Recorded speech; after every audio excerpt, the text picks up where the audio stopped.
Welcome to Obstacle Running Adventures. Over the last 7 years, we have consistently released weekly episodes focusing on obstacle course racing, running, and other adventures. You'll hear interviews, event recaps, conversations about our sport, quick news updates about happenings in our community. And now, here are your hosts, Standing on the corner, Michael Stefano and Caitlin Ritter. Hey guys, it's Michael Stefano. And Caitlin Ritter. And Caitlin, how was your weekend? It was good. I finally learned how to make sourdough bread. Yes. And I have my own starter, which you named. Yes, I did name it, and the name is Pluto. Yes, Which- Pluto. Yes, which people would think, like, Pluto, because most people would come up with, like, dough on the front side, but I figured on the back side, so it's like, what? Oh no, I get it. Pluto. That was the first thing I came up with. Yeah. You thought of that very quickly, too. It was like, were you thinking about that before I asked you? No, it took me a couple seconds. But I'm quick with some things, slow with others. Fair. Let's give a shout out to our sponsors. Shout out Mudgear, use code ADVENTURE for 15% off your next Mudgear purchase, and Caterpie, use code OCRReport20 for 20% off your next Caterpie purchase. Yes, and then the code for World Service Mutter has since expired. Do we have anything to say about that? No. Okay. Oh, but we do have the OCR Report 20 code for 20% off your next Spartan, Deca, or Tough Mudder events.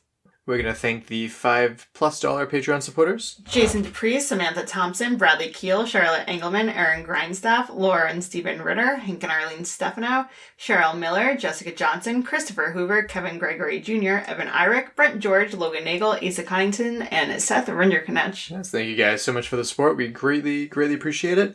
And to the OC Report for being a great home for us on the internets. And to Will Hicks.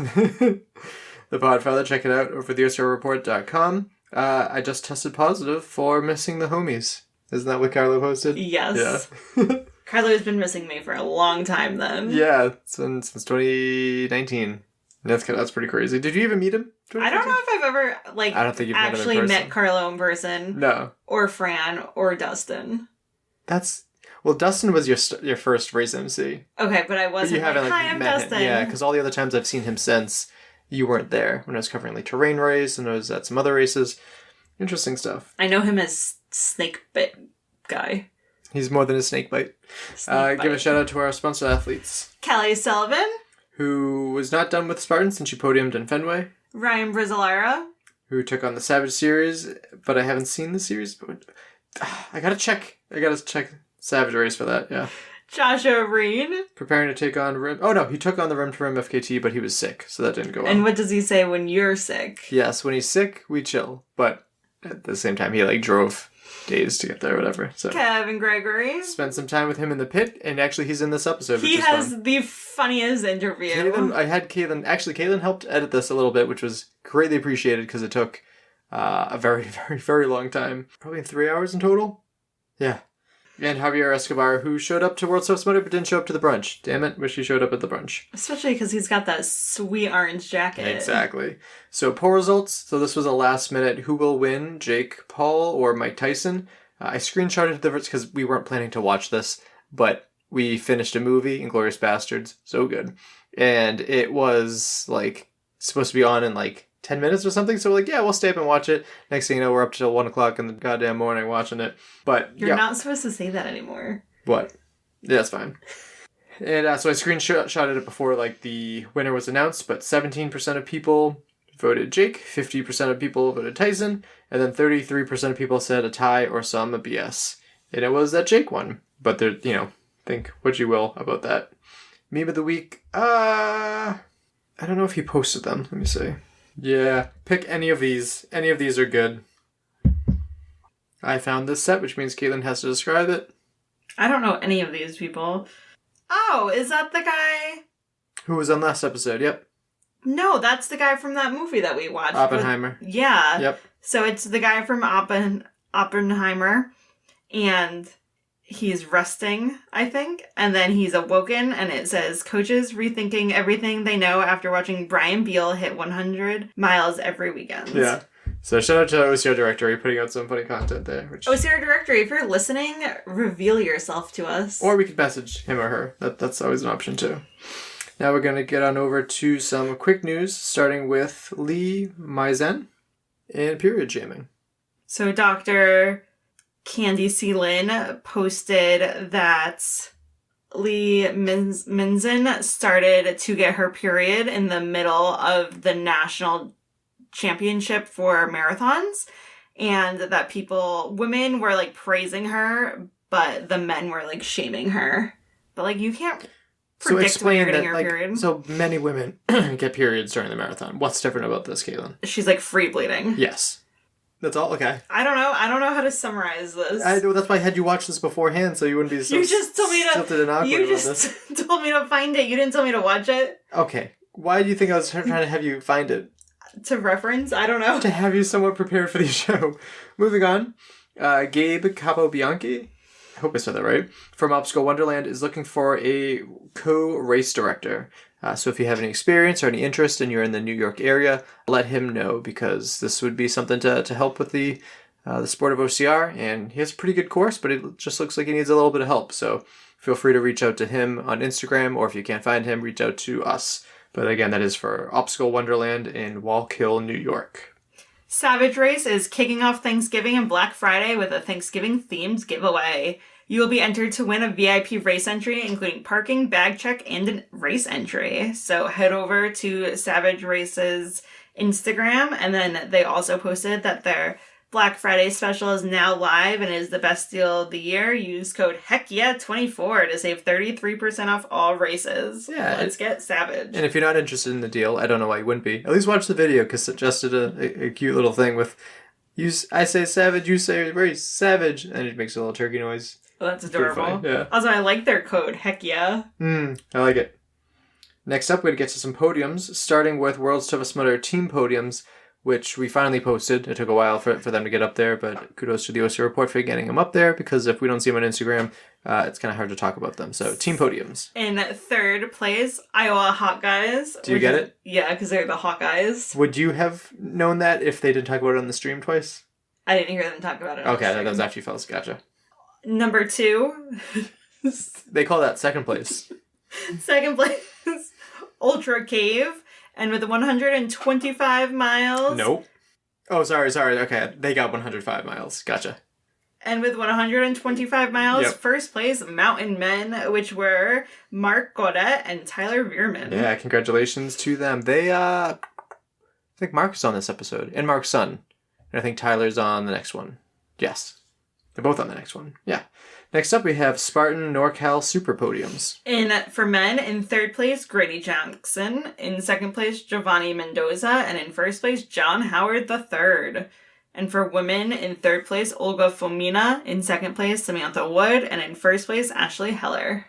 Nice. And then we're going to head on over to South Carolina for the Beast. Yep. In third place, for the men, Noel Medina. In second place, Brent Trail. And in first place, Kevin Thompson. And for the ladies, in third place, Lynette Bell. In second place, Heather Golnick. And in first place, Chris Soford. That's a fun name. Lynette? Yeah. I don't think I've ever seen that before. And now the Ultra. For the women, in third place, Jana Alley. In second place, Allison Anderson. And in first place, Jordan Hausladen. Hostladen. Yeah. It's got to be German. That screams German to me. House. And for the men, in third place, Philip Mitak. In second place, Tristan Gregory. And in first place, Rocky Sinafrococa. Cianfrocca. I've heard of that. I've heard people talk about it. I think Scott the Fan Knowles is friends with him, which makes sense because South Carolina is his neck of the woods. That wraps up quick news.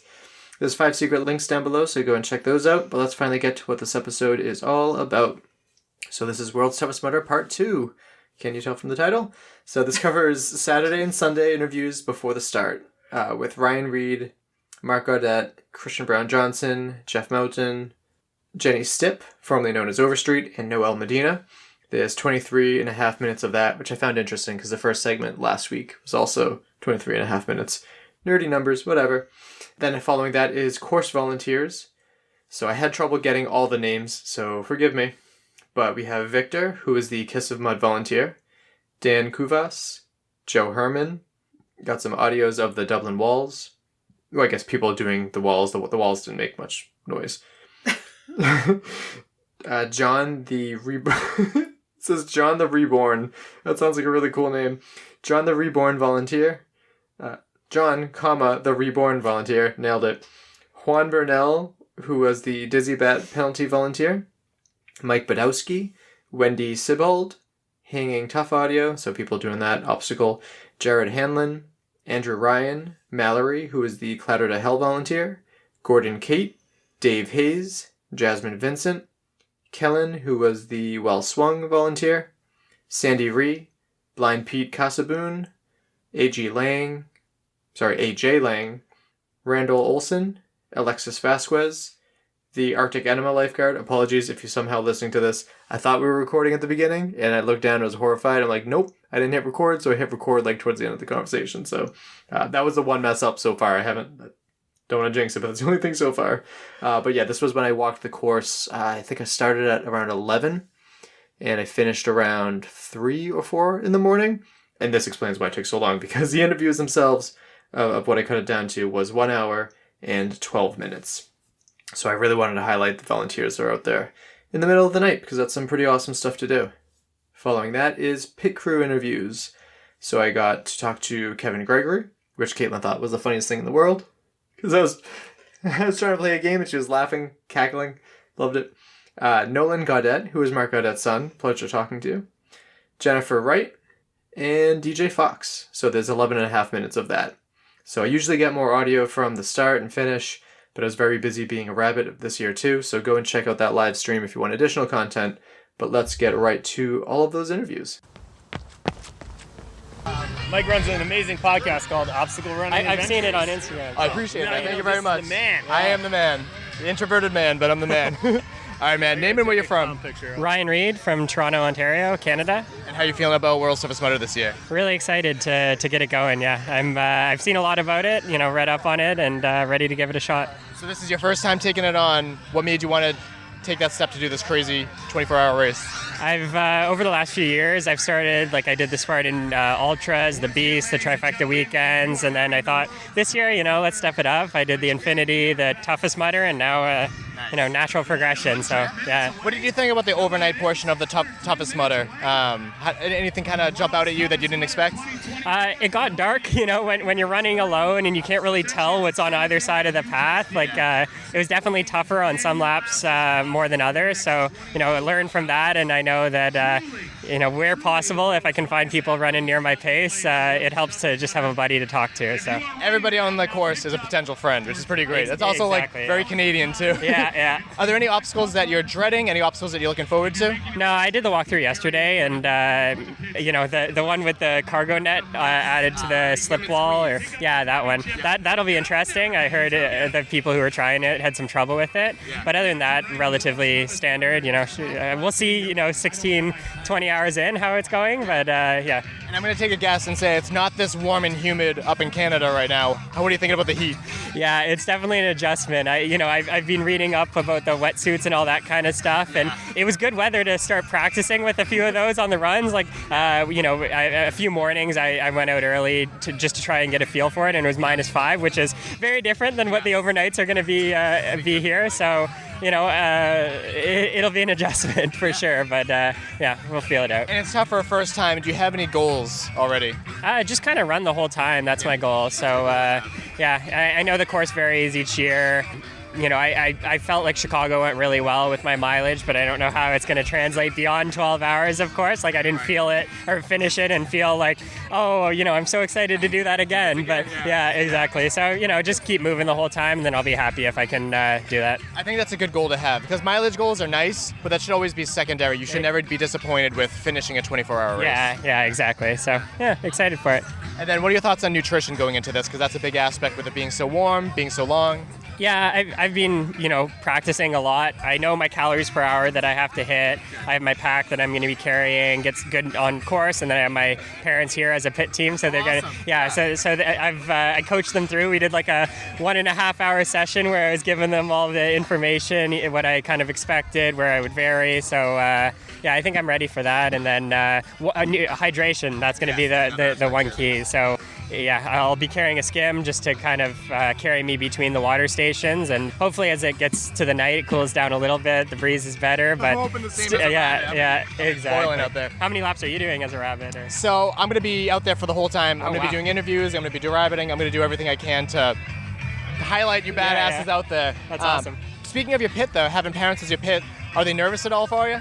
I think definitely. I was going back and forth. I had my girlfriend who was going to come, but she just started a new job as well. So then I'm like, oh, it's good to have the parents. Like, there's nobody that kind of cares about you more, like your safety and that kind of thing. So I'm just hoping that when I go into the pit and I'm looking like death in the later hours, my mom is going to be able to just say, still get out there, as opposed to like trying to hold me back. So that's the one concern I have, but it's not a bad concern to have. Yeah, you definitely everyone needs a little bit of that tough love of like, exactly. If you even have like the thought of quitting, if someone like emphasizes that, it makes it really difficult. So just stay out of your own head, keep going out there, keep your pitch short, make sure you get all the shit you need, but good luck and looking forward to seeing you on the course. Thank you very much, and looking forward to seeing you as well. I'm sure late in the night I'll be approaching you to talk as well. So, Mark Gaudet, and currently residing in Fort Knox, Kentucky. Awesome. And how are you feeling about this year's World's Toughest Mudder? I'm feeling pretty good. Really looking forward to the team aspect this year. I've done this twice before, 2018 and 22, and I did that solo. The tough part for me has always been the recovery on the back end. So the having the option to go half the distance this time, maybe a little bit longer, and do it with Tyler Veerman, the opportunity I couldn't pass up. Yeah. So what are you thinking about your partner Tyler Veerman as a fellow athlete out there? I mean, he's just incredibly talented. He's more than prepared. I think he dropped early last year in the individual. He's coming back with a chip on his shoulder. I can't wait to see what he does over the next 24 hours, and hopefully he carries our team. Yeah. The only thing is, like, as you said, he dropped out last year. He kind of lost that mental why. Is that something that you can help him out? I love you, Michael. Hey! In a bit. I think so. I mean, he was just talking with Matt a few minutes ago, and he said he thinks he got into his head a little too much. Yeah. And so he's going to try to put that behind him, kind of exercise those demons, if you will, this year. And he knows I'm not going to let him, back out. So I'm going to push him as hard as he'll go. And then what are your thoughts on the... one sec. All right, so we can resume. What are your thoughts on the course? So I haven't really seen it yet. Just judging the map, though, 200 feet of elevation gain isn't a whole lot. I hear it's kind of undulating, uneven terrain, and I don't think it's going to be overly fast. But I think looking at the sequence of the obstacles opening up, I think we're going to be able to put down a lot of miles early in the race. I think that goes for everybody. Yeah. How about the heat, though? Again, you said living in Kentucky now, that's a bit of a benefit. Yeah, I mean, if Kentucky's given me anything, I lost the altitude advantage leaving Colorado. Right. But I've still got the humidity and the heat. It's still mid-70s in Kentucky when we came down here. So if anything, that's one thing I think I'm prepared for. Yeah. Awesome. And then what else have you been up to this year? So I came out of the meat grinder of a job that I was in for 3 years at Fort Carson, Colorado, and I'm just now starting to get back into a semblance of form. So August I stumbled my way through the Leadville 100 and finished out there. Did okay. I think did better than I like my expectations. Yeah, good. But now I'm just starting to dial in the diet again. I'm sleeping right. I'm eating right.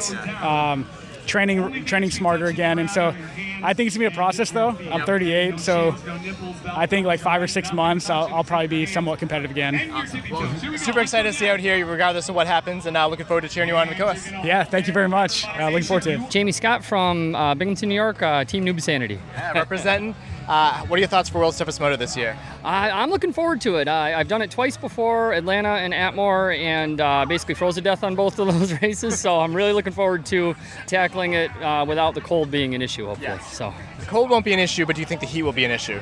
Probably. Yep, I've been kind of prepping all week with loading up on electrolytes and staying hydrated. I kind of got a game plan for how I'm going to attack the race, and I think everybody's kind of going to hammer the night loops. So I think that's the strategy. Looks like you have plenty of water. What's your electrolyte plan? Yep. Basically, just kind of as needed. I've got some Pedialyte, some other products from Shackley that I'm going to mix in, probably mixture of water and electrolytes, and then just my standard nutrition per loop. So.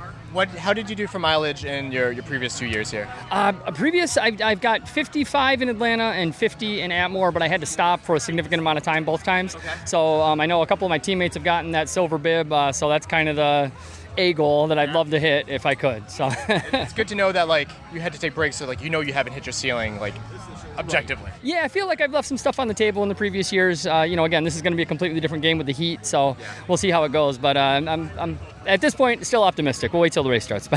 So again, you said you haven't gone through the course yet, but what are your thoughts on the standard Tough Mudder obstacles? Are there anything that you'd be excited to see, things that you wouldn't like to see? I'm excited. There's really no major heights. I mean, besides Mudderhorn, but yep. I'm not good with jumping off of stuff, so I didn't see anything in the obstacle list that I'm really dreading or anything like that. So I'm just kind of psyched to see how things go. The grip, obviously, I think that's going to be an issue at some point, in the next 24 hours. But other than that, I'm looking forward to it. So.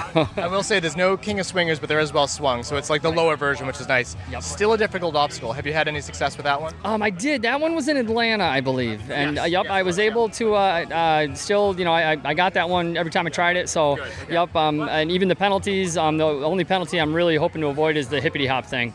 So, which I believe as well. So, yep. So, I will say, going through the course yesterday, it looks like the penalty loop is very short. Oh, good. That being said, that is not a motion I would want to be doing in the middle of the night after running many, many miles. Exactly. And I'm thinking the same thing with the heat. If your calves start cramping, your quads start cramping up, hippity hopping isn't going to help that. So, so goals for this year, you said the silver bib. Any other ABC goals, or just that what you shoot? Yeah, I'm really, just pushing for 24 hours, seeing, what I can get. If I'm out there the whole time and don't have to stop, I'll consider it a victory no matter what the mileage is. So.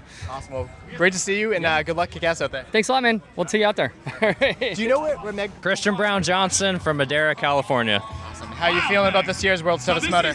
I'm feeling good. Personally, I feel like I'm more ready for this one than I've ever been. I feel like this year's a little bit smaller, not as many people. Course seems a little tricky up front, but little more runnable towards the end. And obstacles look fairly easy this year, so it should just be a running game. They do look pretty standard out there. You put out a post talking about how dialed in you are this year. What makes this year so special about that?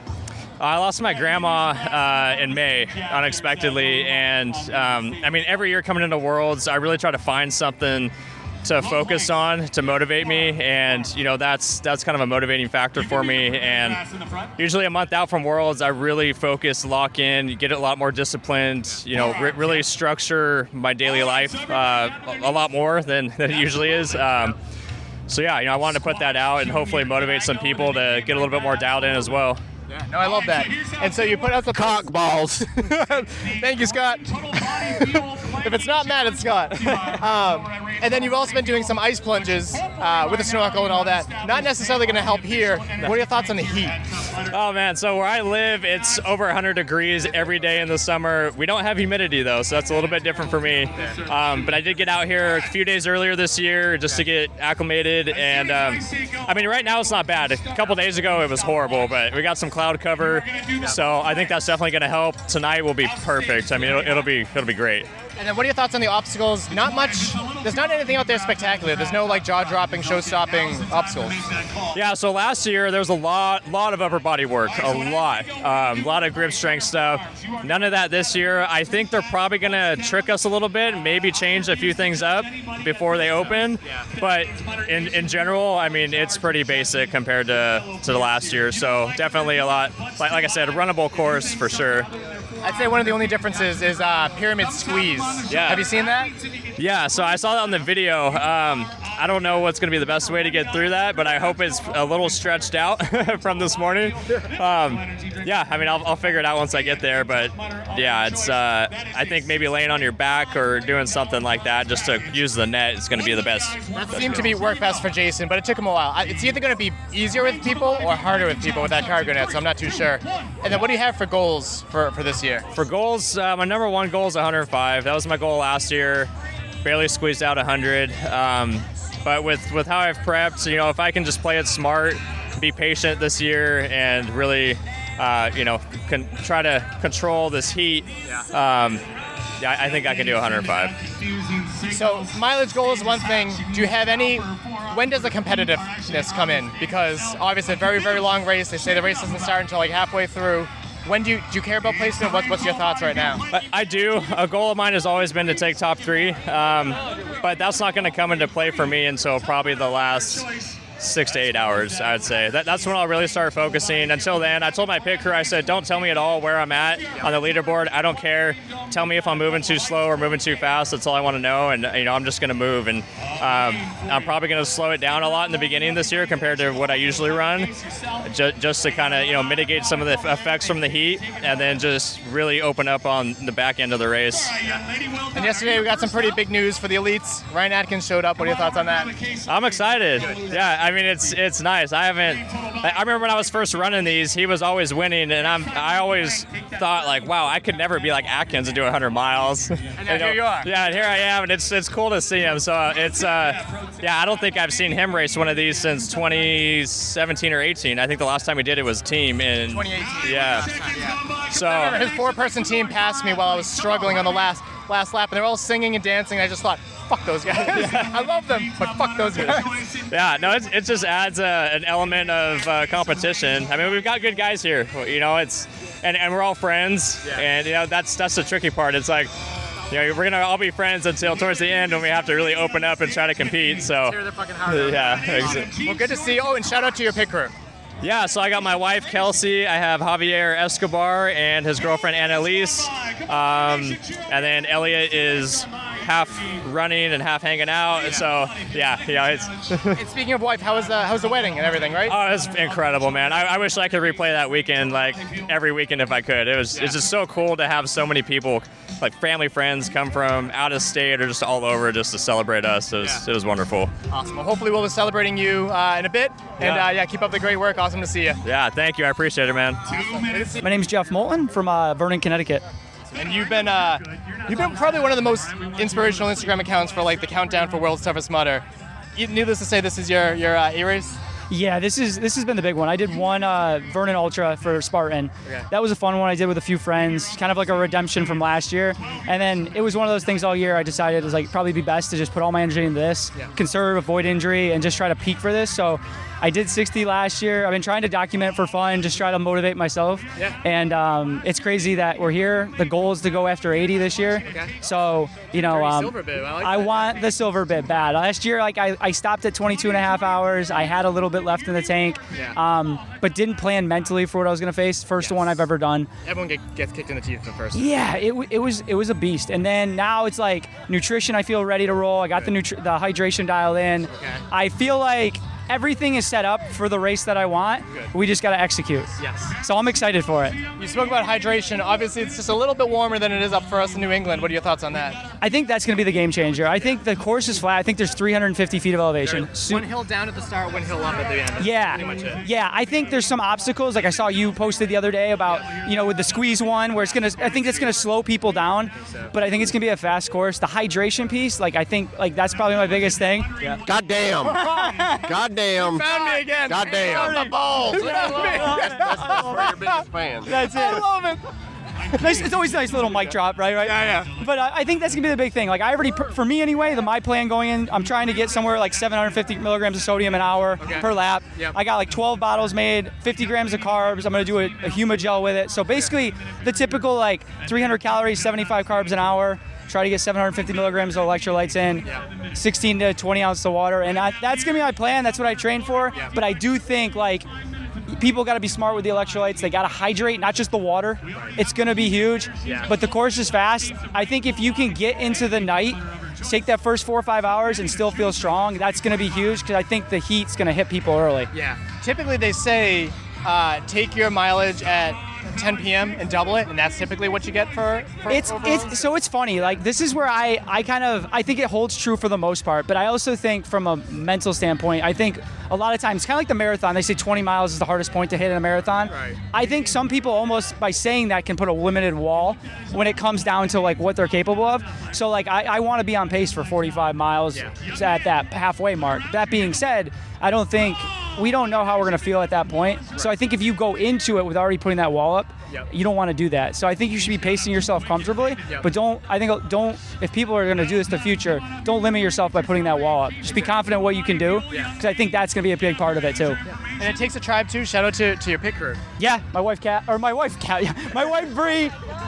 Bree and Cat coming out to support me for it. They came here last year. They were a huge part. So like, definitely would not be doing this without them. I would be in big trouble. So it's awesome they're out here. How do you think they're going to be for the mental aspect? Are they going to give you that tough love when you need it? They did last year, and I had a big argument probably with them last year because they did exactly what I told them to, but I mentally did not have it last year. So like, I even said to them, one of the biggest priorities I have this year is to treat them with a positive attitude no matter what, because like they're there the whole entire for me. So like, they have their own ultra event. 100%. But that's the funny thing is like, I was like, all right, every time I see you, I'm gonna make sure I'm positive. Because like, I was just like, they were following me on the course. Everyone's like, you have the best pit crew ever, and I was just like, I almost like, leave me alone, I'm dying.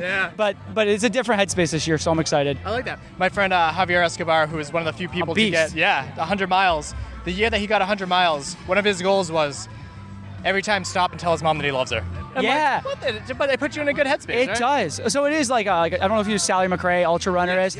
Like smile, like just the whole thing. Every time she sees your pit, smiling. Like when you're suffering, try to smile. Like it just triggers like a different response. And it's like, I think for me, this biggest year, my biggest training, and it sounds funny because everyone in this race I feel like loves David Goggins and like that mental toughness. But I think you have to put yourself in a spot to give yourself some grace, especially in the hard moments. Like it's okay. Don't beat yourself up. Take a step back, reflect. And I think if any advice I can give people is like, everything you have going on during the race, like have a plan how to reframe that situation, assuming it's going to go wrong. So it's a constant like reframing and putting yourself in the best headspace possible. So I'm excited for it though, man. Well, good to see you out here, and good luck. I'll see you throughout the night. Absolutely. I'll see you back when we get the 80. Oh, yeah. All right. Awesome. Jenny Stipp. I'm from Kansas City, Missouri.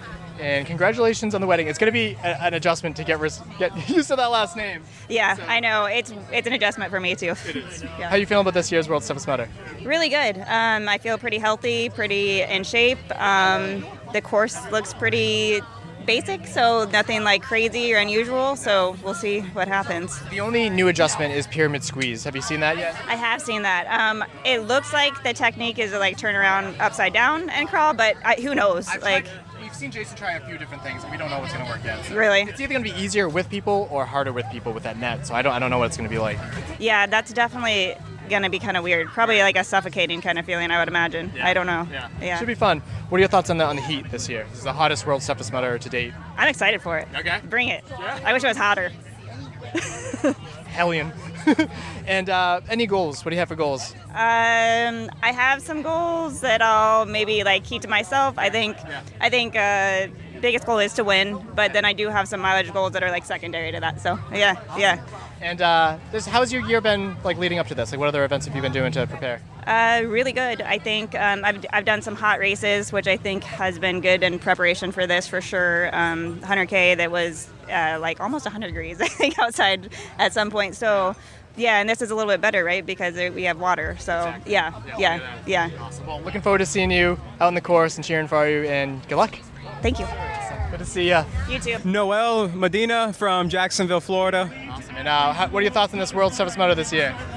I am ready to be out here all night, and I hope to get at least 50 miles. If I get 100, that'd be even better. So that's literally where I'm at, what I plan on doing. So we'll see how that goes.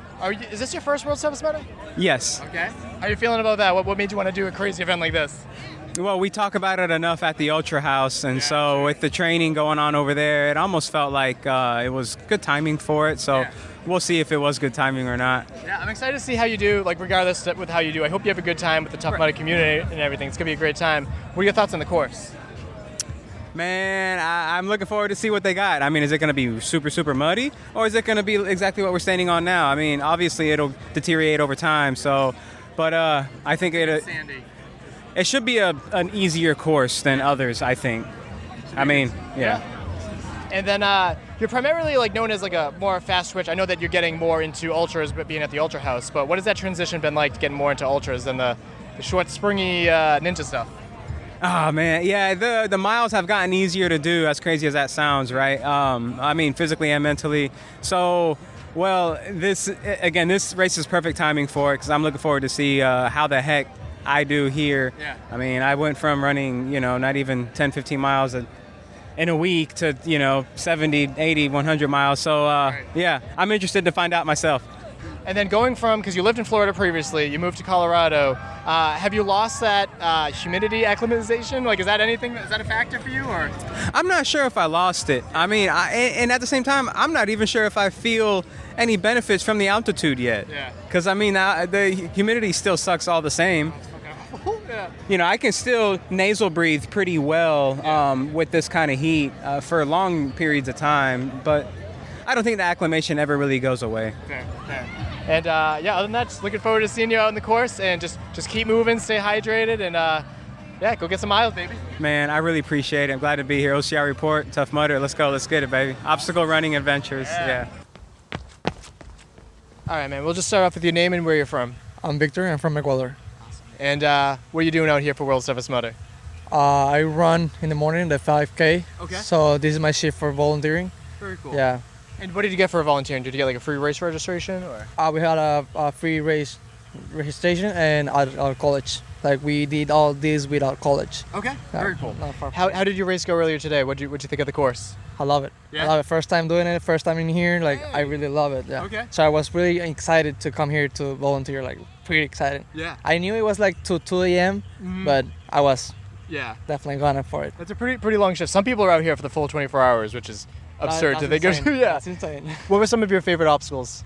Some of the best ones, like the cold plunge. That was sick. That was sick. I was not expecting that kind of cold water. Right? Not at all. Was it at least refreshing? Because it was super hot out earlier today. Like, I'm not used to this weather, but... The cold water was just too cold. It was really that much that, I didn't thought that it will be that much. But, I'll say the cold plunge and also the monkey. Funky monkey. Yeah, the funky monkey. Yes. Yeah, that thing. I love that one too. Nice. What'd you think about electroshock, the last obstacle? That was fun. That was fun. I went with some friends and we all get shocked, so that was fun. You feel alive. Yeah, right? yeah, you feel it. You can hear it. Yeah. Awesome. And where are we right now? What are we volunteering at right now? This is the Kiss the Mud course, and everyone is having fun. How are you enjoying your time volunteering here? Yeah, I am. Pretty much, I am. Getting people to stay low, watching people get muddy, and it should be a good time. I'll check in just on them. Yeah. Awesome. Yeah. So do you think you'll do any more OCR, or? Hell yeah. Yeah. Hell yeah. Awesome. Well, thanks for being out here. Good talking to you, and very cool that you got to run the event earlier today. You're good, man. Thanks to you. Awesome. Yeah, my name's Dan Coovas from Minneapolis, Minnesota. Awesome. And what are you doing out here for World's Toughest Mudder? I'm here with my good friend Joe Herman doing Dudes of Dublin. Is that what we're calling it? Yeah. Dudes of Dublin. Dudes of Dublin. That's catching on. That's going to catch on after tonight. Yeah, so we're picking people up and throwing them over the wall. How long have you been out here? I got out here around 4:15. Yeah. What made you want to not kind of like sacrifice your race, but have your race be used in this way?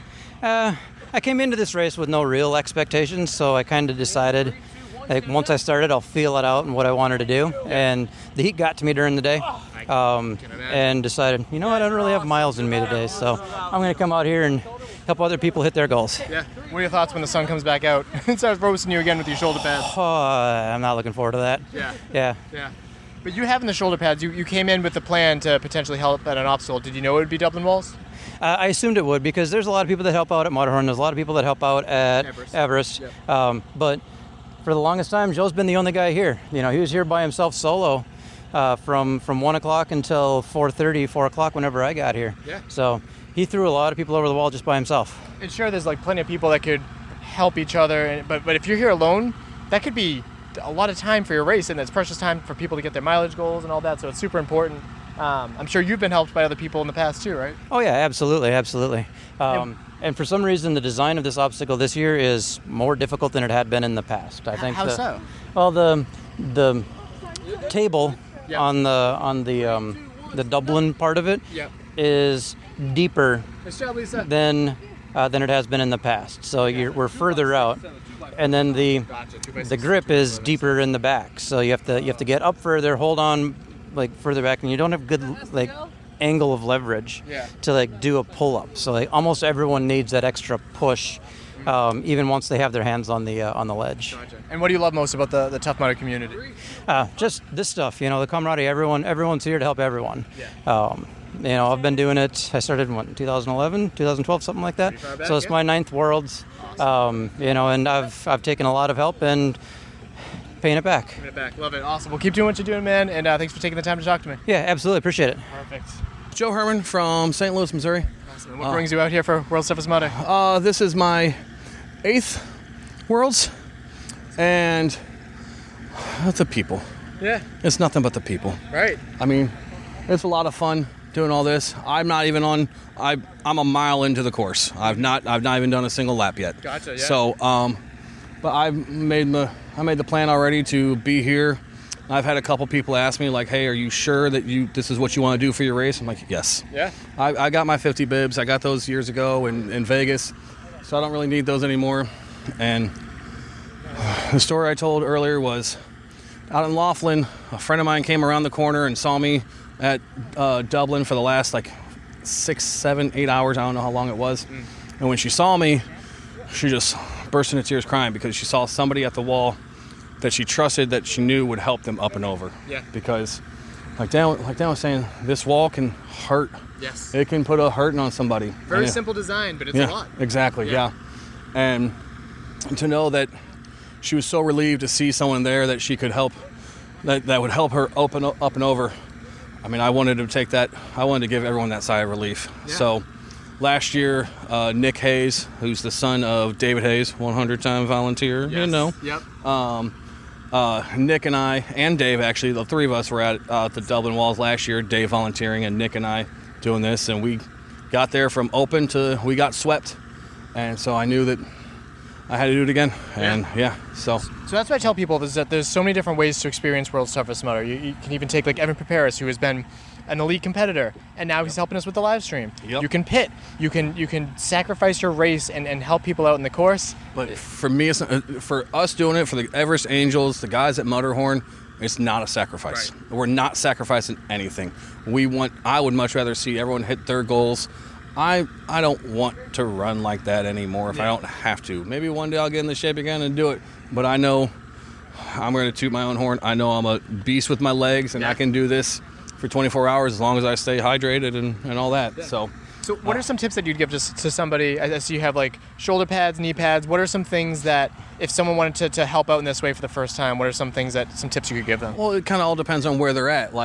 Here, obviously, I need shoulder pads, I need knee pads, and I actually have 3 sets of knee pads on me, 2 on my legs, and then I actually get the shoulder pads or knee pads. That makes sense. But I mean, if you're helping out Everest, you need knee pads because you're kneeling and you're trying to reach and pull people up. Yeah. I mean, it's shoulder pads and knee pads are going to always help. But I mean, honestly, you got to have the mental grit to be able to stay out here and do it. Yeah. Honestly, that's the hardest part. And you lucked out in a way that it's very warm here. This isn't Atlanta 2018. You're not freezing your ass off standing still. So that works out well too. Yeah. But I imagine layers too is important. Yes, I would much rather it be cold for layers, and also a matter of you can always warm up. You can't cool down as easy. I can always throw on more layers. I still, even with it being predicted to be 69 degrees overnight, and that's still really warm, I still have all my gear. If it were to be cold or something like that, I have it all there. So if I want to throw on more, I can throw on plenty more. But you can only take off so much when it's hot. No, that makes sense. So expect the unexpected. Yeah, absolutely. Yeah. And then explain how this obstacle is a little bit more difficult than usual. You said a 2x4, a 2x6. Yeah. So at the top, it's a 2x6, and also coming straight from Kiss of Mud is the first obstacle, with Dublin being the second obstacle. People are muddy, they're wet, they're sandy, and so it gets the boards all wet. And we just try to make sure, we just tell them, hey, be careful at the top, it's slick. We've had a couple of tumbles. Thankfully, no one's been hurt. Good. We are waiting on 2 more guys who, they stopped and they dropped off gear. They were going to help us, Bobby and Nate, and we had a girl walking up who was limping really bad, and we were about ready to call medical for her, but I asked the guys, hey, can you walk with her? Because she does not want to DQ like that. If she's going to DQ, she wants to DQ in the tent, not on course. Right. So I asked the guys, hey, can you guys walk with her, and get her through the obstacles and all that? And they said, hell yeah, man, let's do it. Yeah. And so they were great, because we were slowing down at that time, so Dan and I knew we could handle this just fine. Yeah. So, but... yeah, and those guys, they should be coming back because they got their gear here still, so they should be here. Awesome. But yeah. Well, so you got to back up. I appreciate you taking the time to talk to me, and I appreciate you doing what you're doing, man. Of course. I appreciate you. Thank you. Awesome. Thanks, man. It's 11:20, getting some audio of Dublin walls. Get to my shoulder. Yep. Standing up, 3, 2, 1, up. Thank you. Nice. Perfect. I'm John and I'm from the UK. Awesome. What brings you to World's Toughest Mudder this year? I was meant to be running, but I've had to call it today because I've got a bad ankle, really bad cold, so decided to volunteer instead. Awesome. So, I mean, this is an interesting obstacle to be stationed at when you have a cold with like the Vicks Vapor Rub. How are you enjoying your time here? You would think that this would help clear my cold, but my cold's that bad, it's not touching it so far. Okay. But I keep hanging around hoping. Yeah, fingers crossed. So tell me about your obstacle. So the obstacle is made up of 2 obstacles, Crybaby and Birth Canal. They've put them together so you have to crawl under 6 layers of water with the smoke pumping into it so you can't see where you're going. Yeah. And what's your history with Tough Mudder? I've been doing Tough Mudders for 10 years now. This is my 4th Worlds. I'm a Tough Mudder ambassador in the UK. Lovely. Me and my partner got together at Tough Mudder. Hey. I proposed at a Tough Mudder. Okay. And we got married last week. And this is our honeymoon. I think I definitely talked to somebody who was talking about you earlier. It's been such a blur to talk to so many people, but congratulations. Thank you. That's very exciting. What are your feelings on it being in Beaver Castle next year? I'm just so excited. I'm very excited. I mean, it does take a lot to come out here, and there's only a certain amount of kit and gear that we can bring with us with weight restrictions. Right. So to have the opportunity to be able to take everything that we need, it's going to be good. Yeah. And the UK events are good. It's going to be a good event next year. You guys have been excellent coming over, supporting the event in the United States. It's about time that this World Championship event leaves just the United States. Oh, definitely. And I just hope a lot of the USA people fly over to us, as well as the Canadians, German, everyone else comes over. But yeah, I think they'll love it over there. I really do. And I'm not too familiar with European Tough Mudders. What were some of your favourite venues over there? Oh, some of my favourite ones, London South, North West. I mean, the terrain, the views, the mud, just second to none. They're brilliant. They really are. Yeah. And what are some of your favourite Tough Mudder obstacles over the years? Oh, Augustus Gloop. Yeah, I missed that one. Missed that one. You're right. Block Nesselman Stab. So good. If I ever win the lottery, I'm building that in my garden. I love that. Oh, what else? There's so many. Any obstacles that you heavily dislike after all these years? Yeah. Electroshock therapy. I have a feeling, yeah. My pain threshold is like a 7-year-old girl. Oh. My wife, she can go through, doesn't hurt her. Really? Yeah, when I go through, I cry like a girl. It's fascinating to me getting shocked because it feels like it impacts people differently. Like for me, it just feels like I'm getting punched. It's not pleasant, but some people it's like a burning sensation. Some people get all sorts of different things, but yeah, it's not the best thing. No, for me, it feels like I'm being whacked with a cricket bat. Oh wow. It hurt. To me, it hurts that much. Yeah, that's not pleasant. And how does it feel to be like seeing all these badasses out in course, cheering them on and everything? That's the reason I wanted to make sure I volunteered if I couldn't run, just cheering everyone on, because these guys, they smash it year in, year out. Yeah. And even now, I mean, we're 7, 8, 9 hours in, they're still coming round smiling, they're tired, but they're killing it, they're loving it, and it's really good. Awesome. Well, thanks for taking the time to come out here and volunteer, and thanks for taking the time to talk to me, man. Absolute pleasure. Have a great evening. Awesome. Hi, my name is Juan Bernell, and I'm from Colombia. Awesome. And what are you doing out here for World's Toughest Mudder? So I'm volunteer so I can gain money from my school. Mm-hmm. But I also like being here, helping the athletes fulfill accomplish their goal. Yeah. And I feel so motivated, you know? Yeah. Did you run the Tough Mudder earlier today too? Yeah. Awesome. Yeah. How was that? It was amazing. It's something I never thought I would do. Mm-hmm.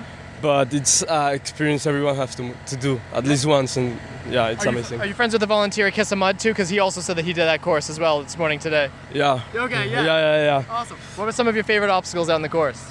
I like the cold plunge. Yeah, okay. That's a hard one, but I like it. I enjoy that one too. Especially with how hot it was earlier today. Yeah. Yeah. So maybe the tallest one. Oh, Mudderhorn. Yeah. Yeah. Yeah. That's you need to be mentally prepared to be all the way up. I like those too. And so you're here volunteering at an obstacle, more specifically the penalty. So tell me what the penalty is for this obstacle. So if they don't do the Reborn, they have to do 10 spins and then go through the path. Okay. Yeah, they get dizzy. It's fun to watch. Around what percentage of people are taking the penalty instead of going through? Like right now, there's a lot of more people because they fulfill the more water. Yep. So it's heavier now. It's harder. So people are doing this. Like I'll say like maybe 30% of the people. Okay. Yeah. 20. Yeah, it's a good number. Gotcha. And so the Tough Mudder that you ran earlier today, was that your first one? Yeah, it was my first time. Yeah. Do you plan to do another one in the future? Of course. Yeah, I was talking with my friends that we need to prepare better for the next one. Right. Yeah. Yeah, and we need to work out. Awesome. Yeah. Well, thanks for taking the time for talking to me, and have fun volunteering. Thank you so much. Awesome. Good to meet you, man. Mike Badowski. I'm from Tucson. A long way from the desert to here. This is a little moist out here. Yeah. How you doing with the humidity? Yeah, I'm from the desert, so it's a little moist out here. Sweating is gross. I hate the humidity, and I hate the heat. It's rough for me. So what obstacle you volunteering at World's Toughest Mudder? All right, this is skid marked. It is deceptively difficult. It gets harder and harder. Boy, that overhang is a bitch. Yeah. And so this is a mandatory obstacle completion obstacle, right? Must complete. Yeah. A lot of people have really tried to ask, did we really must? Yes, you must complete. People bartering. That's like a stage of grief, right? Sometimes it's got to be a team of 3 or 4 people, and it takes 2 or 3 to get one over, and then they come back and help each other. It's been kind of cool that way. Love it. So what's your history with the Tough Mudder community? Well, this would have been my 5th year running Tough Mudder, but I had to sit out this year, but I will be back next year. So, but I couldn't not be here, so I'm volunteering instead. 5th year running Tough Mudder or World's Toughest Mudder? World's Toughest Mudder. Okay, awesome. So what was your first year? Atlanta. Not the ugly year, but the year after. It was still pretty cold, but it wasn't that cold. I was there both years. How did that treat you? Yeah, that was a wake-up call. Dude, I quit at 1 a.m. I didn't have the head game, and then it took me a little while to come back. Yeah. So in the previous times, have you volunteered more? Have you run more? What has it been over the years for World's Toughest Mudder for you? This is my first volunteer shift anyway, but I've run Worlds 4 times, and now, but I couldn't not be here as part of this just because I love it, and I had to come back, and at least I can volunteer if I can't race. Nice. So what time did your shift start and end?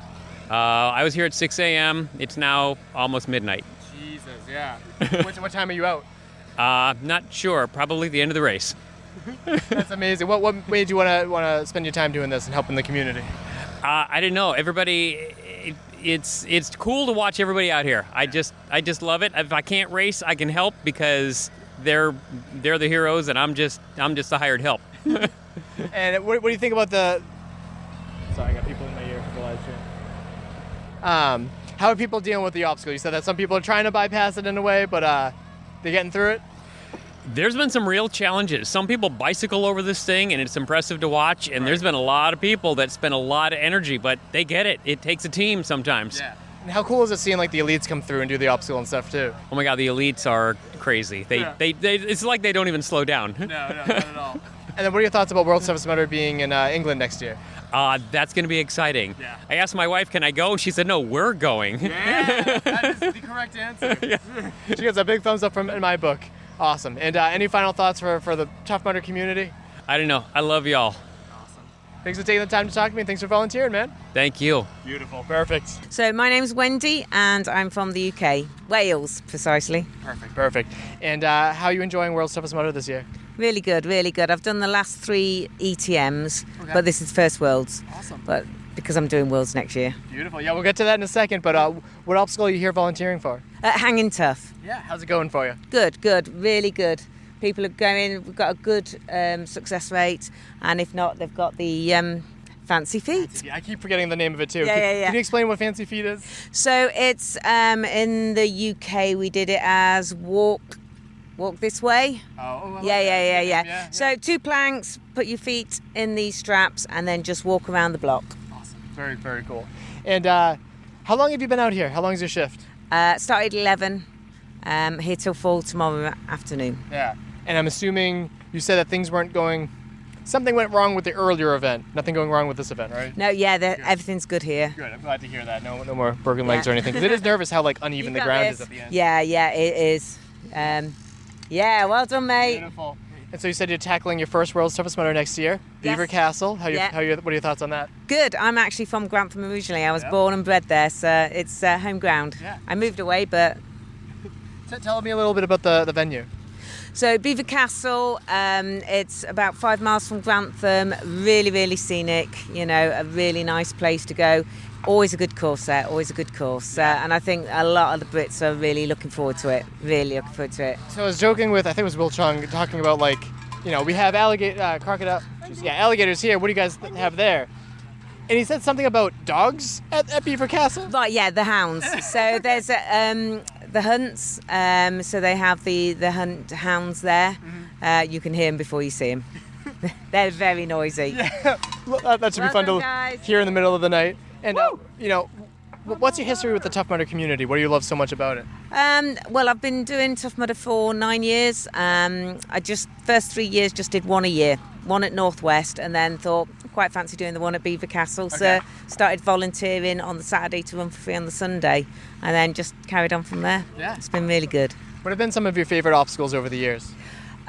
Walk the plank at London South. Okay. Always a good one. Yeah. Always a good one. That's a good one.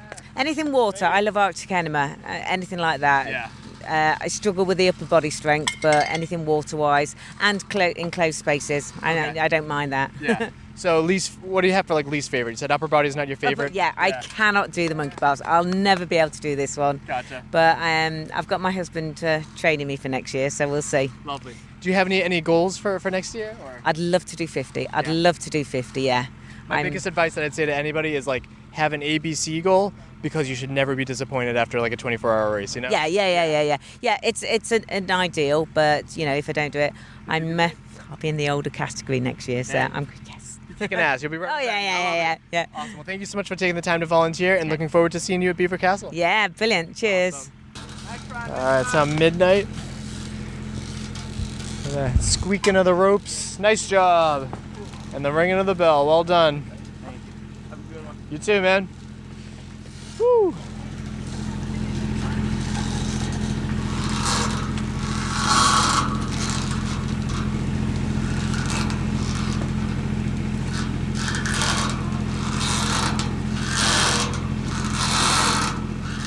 Nice job.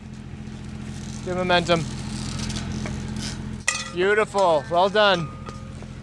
Jared Hanlon from Orlando, Florida. Awesome. And how are you enjoying World's Toughest Mudder this year? It's awesome. It's cool to be on this side of the race. Yeah. Is this your first time volunteering for Worlds? First time volunteering. I've done 3 World's Toughest before this. Awesome. Which locations were you at? I did the last year of Jersey and the first 2 years of Vegas. Wow. Hi, guys. Okay. Yep, grab one and then take a lap. Just try not to tilt it or else it'll catch on fire. Awesome. Yeah. Don't. So what brought you back after all this time then? It was in Florida. It was easy to get to. I live an hour and a half away, so it was time to pay back what I could. So you're no stranger to the heat and humidity? No, not at all. Okay. I'm cursing it. I'm cursing it. Make sure you grab a tiki torch. It's time. Sir. Yeah. Tiki torch? Yep, either one, anyone. And so grab a tiki torch and take a lap. What are some of your favorite obstacles out there? Funky Monkey is Everest. When they first introduced King of the Swingers was a good one. One year at Vegas they had the whale, which was a inflatable blob that you climbed over. I heard it almost killed Amelia Boone. I don't know about that, but it was really cool. Yeah. Any obstacles that you dread? Now, because I've done so much as anything electroshock and pyramid scheme, because I just hate people climbing on top of me. Yeah. Did you see Pyramid Squeeze this Not year? yet. Any you can get one from them. Any torch for you. I have not seen it yet. No, I've just been here. It's basically that with a cargo net on it now. Oh, that sounds terrible. It's pretty remarkably terrible. Yeah. Nice job, James. Keep it going. I think this is salvageable. Thank you. No problem.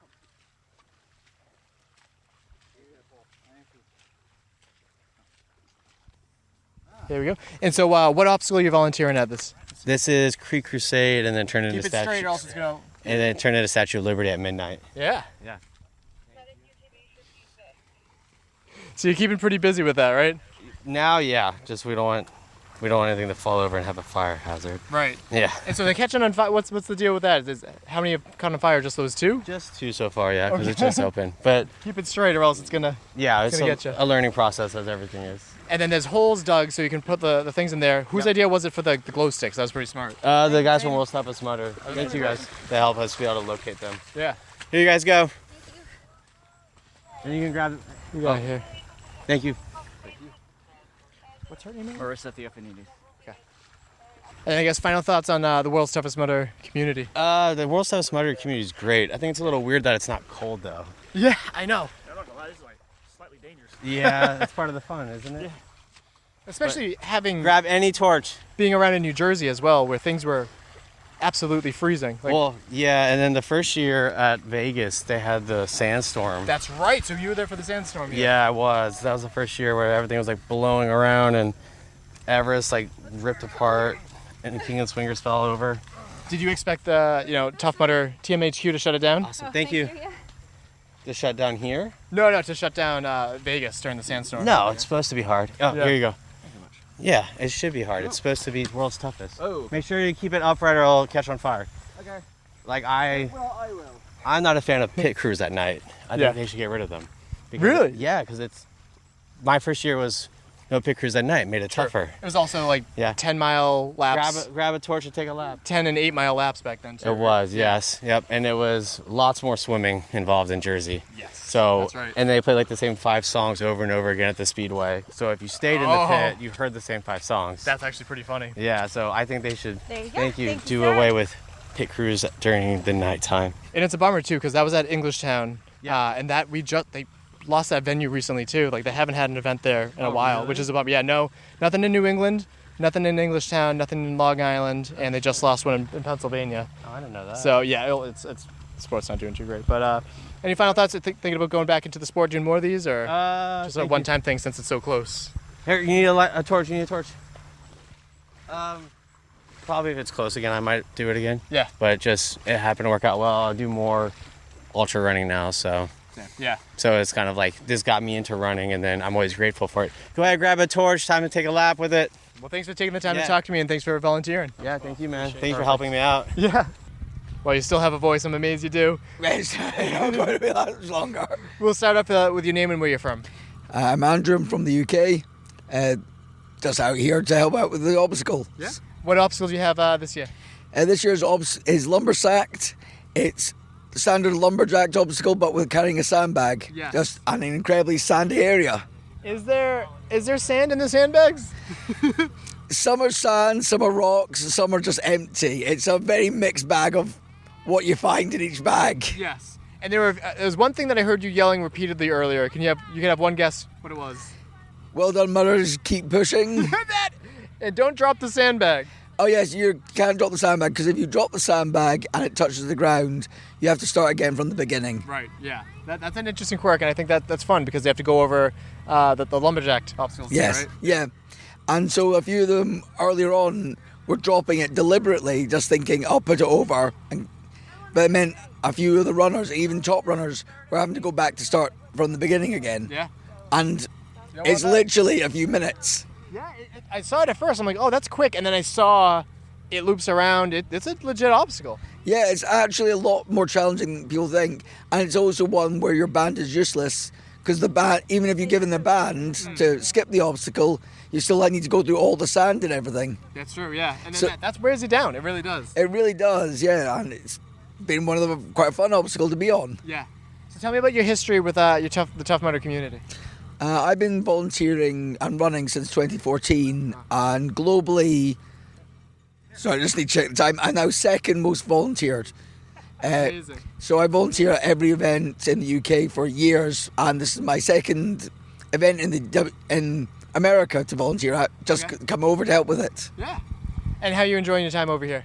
It's always great fun just seeing the whole expanse of the community and the whole places I don't know or just only seen online. Right. And then next year, we'll be coming to you guys, Beaver Castle. What are your thoughts on that?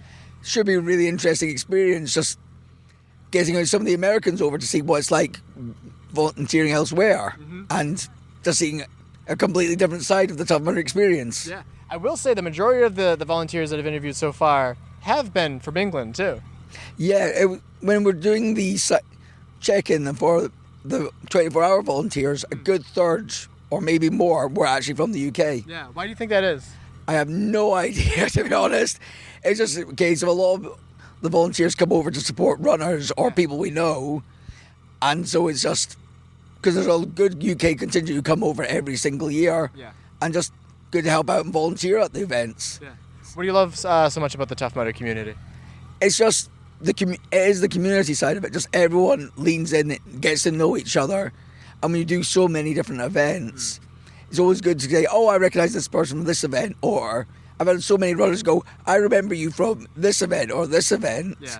Even runners from the US who don't know who I am, they just remember me from 2 years ago at WTM, and that's just a really good experience to go, "Oh, I remember you from this. Oh, how are you getting on?" And just continuing that relationship. Yeah, no, I love it. And then what are some of your favorite obstacles to volunteer at?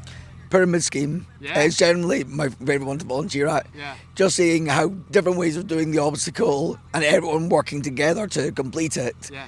At Worlds, it's a completely different beast, admittedly, so it's not less fun. Yeah. But always just fun to help out obstacles like Pyramid Scheme just to get the community going.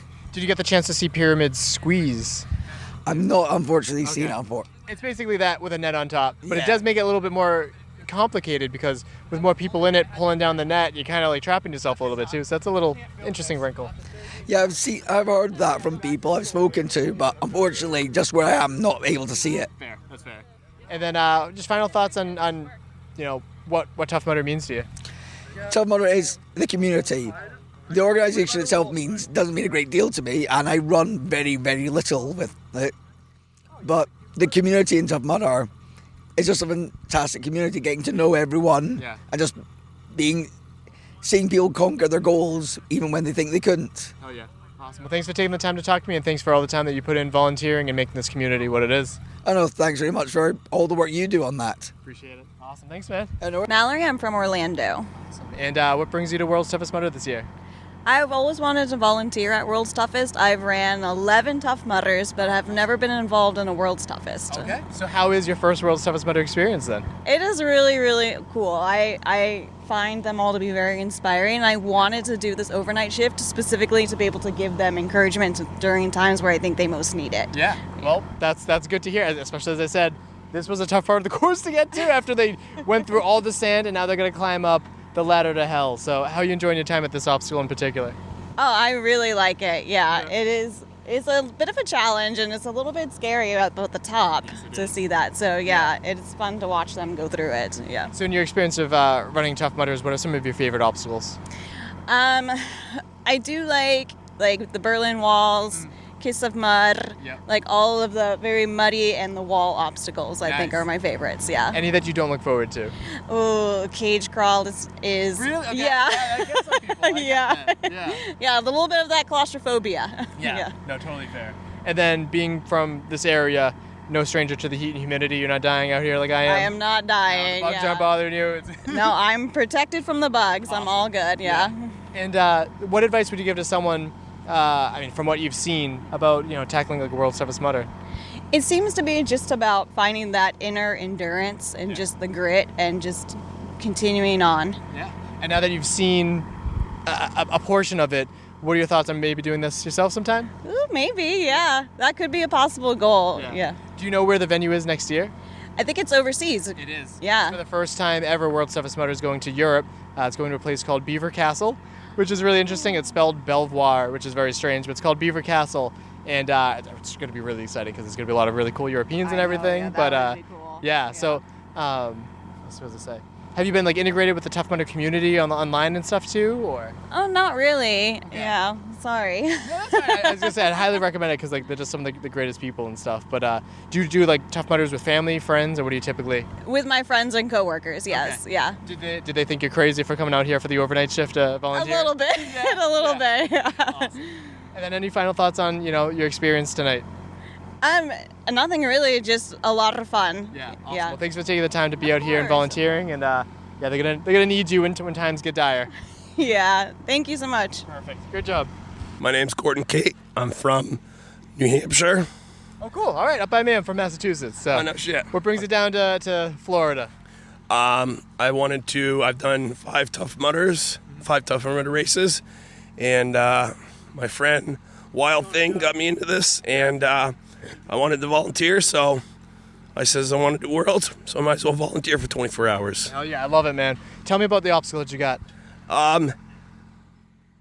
It's a pretty challenging obstacle, I will say, for my own self. Yeah. Just the tip is challenging for some people because of the way they have the grips in the different styles in different courses, but this one with the rock climbing grips that are turned sideways gets a lot of people. Yeah. But mostly it's mind over matter. Yeah. But after the night goes through, the fatigue sets in and it gets much harder. Absolutely. And when the fatigue fits You all in, right, you good, bro? man? Yeah, we're good. Okay. Good job, brother. When it hits in and they're not able to complete it anymore, what's the penalty that you got to do? So the penalty is you got to hammer this rebar down into flush to the spray paint to the ground. So that's about 1.5 feet down in, and then you got to pull it out. Yeah. Pulling it out is very difficult because the rebar is ribbed, so it catches and you got to go up, down, up, down, up, down, and hammer it in isn't easy either. Yeah. But I will give all these people credit. They're all freaking warriors out here tonight. They do the penalty. It's just as hard as doing the obstacle. Yeah. Every one of these people I am proud of, and I love every single one of them out here tonight. That's a tough penalty to contend with. That's for damn sure. And what's what have some of the bells been replaced with? What happened there? Well, a little bit of redneck ingenuity 101 happened there with Did you make those? No, I did not. Okay. Some of the guys running around here, I can't say all their names, but Fair, yeah. just some cans with nails and duct tape and paracord. Yeah. And it works. It makes a little rattle, and that's all that matters. Nice. Now, last time I was out here with you, it was buggy as shit. Have the bugs died down? Or A little bit, it seems like to me. Yeah. Fist bump guy. You're awesome. And how are you enjoying your time out here volunteering? I am loving it. I knew from my first time just spectating the course in Seattle that the first time I volunteered, I would lose my voice. And I'm on track to lose my voice. Yeah. And you stumbled upon like one of the best communities out there. I mean, obstacle course racing is pretty sweet. Tough Mudders, really great. World's Toughest Mudder, the fucking best. It's the best. Yeah, it's better for having you in it too. I know this is. Thank you. It's a tough part of the course. Like we're in the back end. There's like. You're awesome. It's really you can't see like any real signs of like the end of the course really. So it's lonely out here, but you're inspirational. I can hear you from about a half mile away. Really? And yeah, so you're killing to it. hear that. And also you're rocking the dress. Thank you very much. That's all. Thank you to Jasmine, Vincent, with the dresses, and Raymond Vincent. Sweet. You had someone when I was here last pick up a dress and then say he was going to wear it for a lap and bring it back. Did he bring it back? Absolutely, he did, and I gave him a hug. I was so happy. Fist bump. That's such a cool aspect of it. I love it. And tell me about the hat that you're wearing too. So the hat was a hat that I wear one time a year. It was my father's hat from 1979. No shit. I've had it all my life, and I wear it one time a year. So I decided just to change it up and look a little odd. Strap some duckies on the horns and rock it. I love Proud of y'all guys. You guys are animals. Every one of you. Do you ever think that you'd be interested in taking on a World's Toughest Mudder yourself? One day. Yeah. One day I will. Maybe a 12-hour, not a 24-hour. That's still pretty legit. That's a big feat. You know, I've only done 5. I could have done one, but I didn't want to push myself. Totally fair. Well, I know thanks for being out here. I Thank appreciate you and keep it up, man. Thank you very much, sir, for your time. Awesome. Crushing it, man. You're crushing it. Dave Haze, I'm from Flint, Michigan. Awesome. What brings you to World's Toughest Mudder this year? All these beautiful people. Oh yeah. What obstacle are you at this year? Right now I'm doing cage crawl. Yeah. How are you enjoying your time here? This is the best thing in the world to be doing. Yeah. Yeah. Talk to me about the love of the community, because I was looking forward to seeing you all lap, because love is like the word I see the most with you, giving people hugs and everything. How important is that to you to give that forward to the community? Everything about this place is about heart. Yeah. Literally. I mean, these people are pouring their heart into this thing, and their heart and their soul, their energy and all that. And when you do that, sometimes, it's like that phone that needs that little bit of battery juice, just kind of connected for a bit to get it through. And that's what I am here. So, my whole thing is the type of person that I am. I feed off of that stuff. and then it makes it very easy to just throw it right back at them. Yeah. And it's just never ending. I mean, It's important. it's overwhelming. Keep it up, Josh. You're doing awesome. It's overwhelming what these people have in terms of energy. Yeah. Yep. And in terms of memories too, like I've done World Toughest Mudder a couple times in the past, and the obstacles, yeah, I got memories of that too. But I got memories of you guys, the volunteers, right? Yeah. No, they're always saying, you know, we can't do this without you, kind of thing. Yeah. And how you doing there, guy? Yeah. Come here.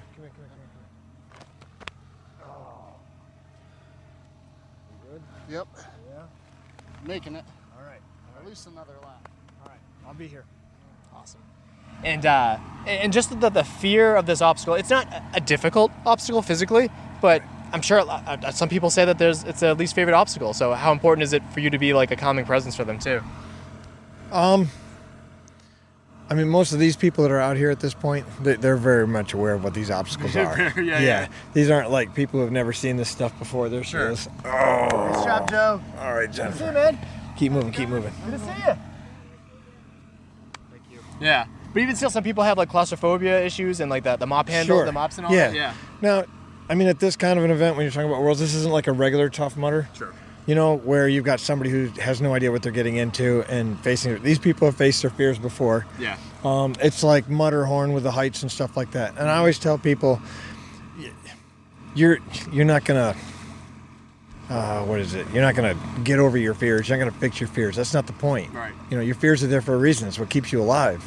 100%. You know, absolutely. So what we want to do is we want to find out if we can get from this point to that point, even though we have those fears. Yeah. That's what courage is. Yes. Yeah. Yep. So, you know, with cage crawl or Mudderhorn or whatever it is that, you know, is tweaking those little buttons on them. Mm-hmm. Yeah.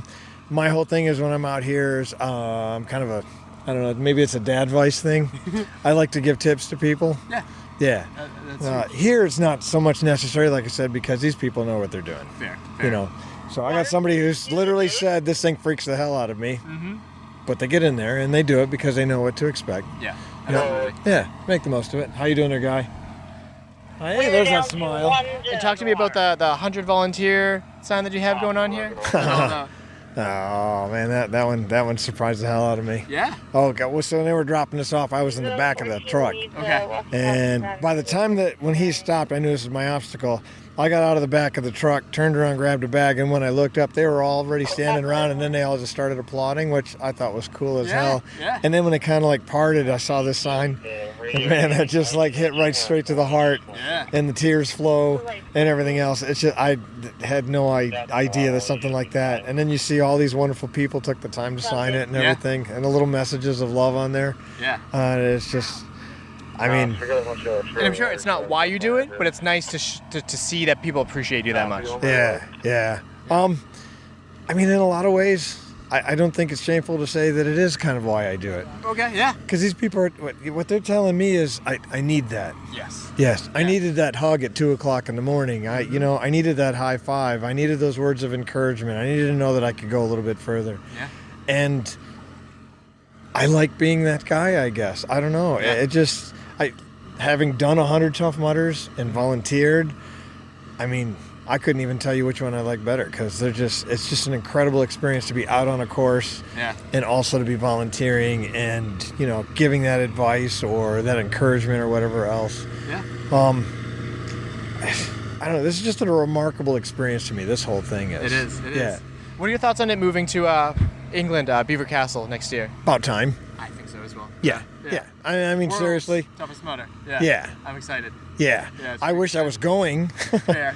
But I am guessing that it's going to be a massive event. I think so too. Because anybody in Europe who ever wanted to do a World's Toughest is finally going to have the opportunity, and they will be bending over backwards. Yeah. So I can imagine the energy that's going to be at that place. I'm excited to be walking up and down the pits and hearing multiple different languages. I think that's going to be like, it's going to feel like, even we have a little bit of that now, and I love it, but I think it's just that more just exponentially so, right? Yeah. No, I've already had a couple of guys that go in and I'm explaining things to him, and then I realize he hasn't got a clue what the hell I'm saying. Yeah, so it's, you figure it out, It's great, and you find that common language, I guess. Yeah. And then he's like, now when he comes up, he's all smiles, and we're good. So, yeah. Awesome. Well, I appreciate you being out here. The Tough Mudder community is better for having you in it, and keep being awesome, man. Thanks. Yeah. Awesome, man. All right. You're doing great. My name's Jasmine Vincent, and I'm from Vermont. And what brings you to World Surface Moto this year? I'm traveling with my dad. Awesome. Okay. Is he out here volunteering too, or? No, he's running. Okay, awesome. Has he run this often before, or? Yes. We've been doing this for years now. Very cool. What do you love so much about Tough Mudder? Probably the community, Yeah? the family, and everything that it offers to us. Have you ever volunteered for World Surface Mudder before? Not Worlds, but many other Tough Mudders. Okay. What's your favorite thing about volunteering? Getting to see everyone and help pump them up. Yeah. So World Surface Mudder is a little bit, it's the Super Bowl event. How are you enjoying your time tonight? It's been great. I'm here for the whole 24 hours volunteering, actually. So amazing. 11 a.m. to 11 a.m. That's an endurance event in itself too. You taking care of yourself? Yes. Yeah. Awesome. Tell me about what obstacle you have here today. Right now I'm at Funky Monkey. I've bounced between a couple obstacles though. Which other ones have you been at too? Well Swung was the other one. That's a fun one to Yes. watch as well. Yeah. How are people doing with this obstacle at 1:30 in the morning now? You can tell they're getting more tired than they were before, but they're pushing through. Totally fair. And it's looking like a little bit of a swamp too with all the bottles. That's kind of depressing. They've definitely lost some stuff in there. Yeah. And so tell me about the penalty. I genuinely don't know. What's the penalty for this one? This is croquette. So they have a couple up and down motions they have to do using a bat and a ball. Okay. It looks like a special kind of suffering out there, huh? Oh, yes. And also added to the fact, poor design. Tell me about the ladder getting out of the obstacle here if people fail. It's a little close to one of the bars as a support, so you got to watch your head. I feel so bad for that guy, but I also wish I had audio of that because that sound that made was, his bell literally got wrong. It was cringy. Yeah. What are some of your favorite obstacles taking on a Tough Mudder? I definitely like some of the water obstacles, like Funky Monkey and Blockness is one of my favorites. Absolutely. Yes. Any that you don't look forward to seeing on the course? Oh, I don't like Electric Eel personally. Okay. Especially Electric Eel. Yes. That one sucks. Yeah, especially because if someone in front of you gets shocked, you still feel it sometimes too, right? Yes. Yeah. Yes. Not very fun. Do you do other OCR in addition to Tough Mudder too, or? No, we mainly just travel with Tough Mudder. Yeah, it is kind of like the best community too. What do you love most about the community? How welcoming everyone is and how the connection is. Yeah, I love it. Awesome. Well, I just want to say thank you so much for coming out here and volunteering. Appreciate you. You guys make a huge difference, and keep up the great work. Thank you. Awesome. Great job. That was perfect. Oh man, it looked like you had it. Good bid, man. All right, we'll start with your name and where you're from. My name's Kellen, and I'm from Daytona, Florida. All right, what brings you to World Surface Moto? I've done it a couple years in the past, and I wanted to be on the other side of the fence. Yeah? Yeah. Which Worlds did you get to run in the past? I've ran Las Vegas 2016, Las Vegas 2017, and 2018 in Atlanta. Oh, how was? Let's fast forward to 2018 in Atlanta. That was my first year. A little different from this year, huh? Oh, yeah. We were frozen, to say the least. That's more my kind of weather, too. Oh, yeah? No, not me. I'm from Florida, so this is a lot better. Yeah, when that sun comes back up, I'm going to turn into a massive whiny bitch. I know that's going to happen. That's for damn sure. How you enjoying your time out here tonight? I'm having a blast, man. It was a little slow in the beginning. I was at Funky Monkey. It doesn't open till 8, so now that it's open, and then we switched. Having a good time. Nice. How long are you here for? Just till the day shifts end, That's pretty sweet. Yeah. Sweet.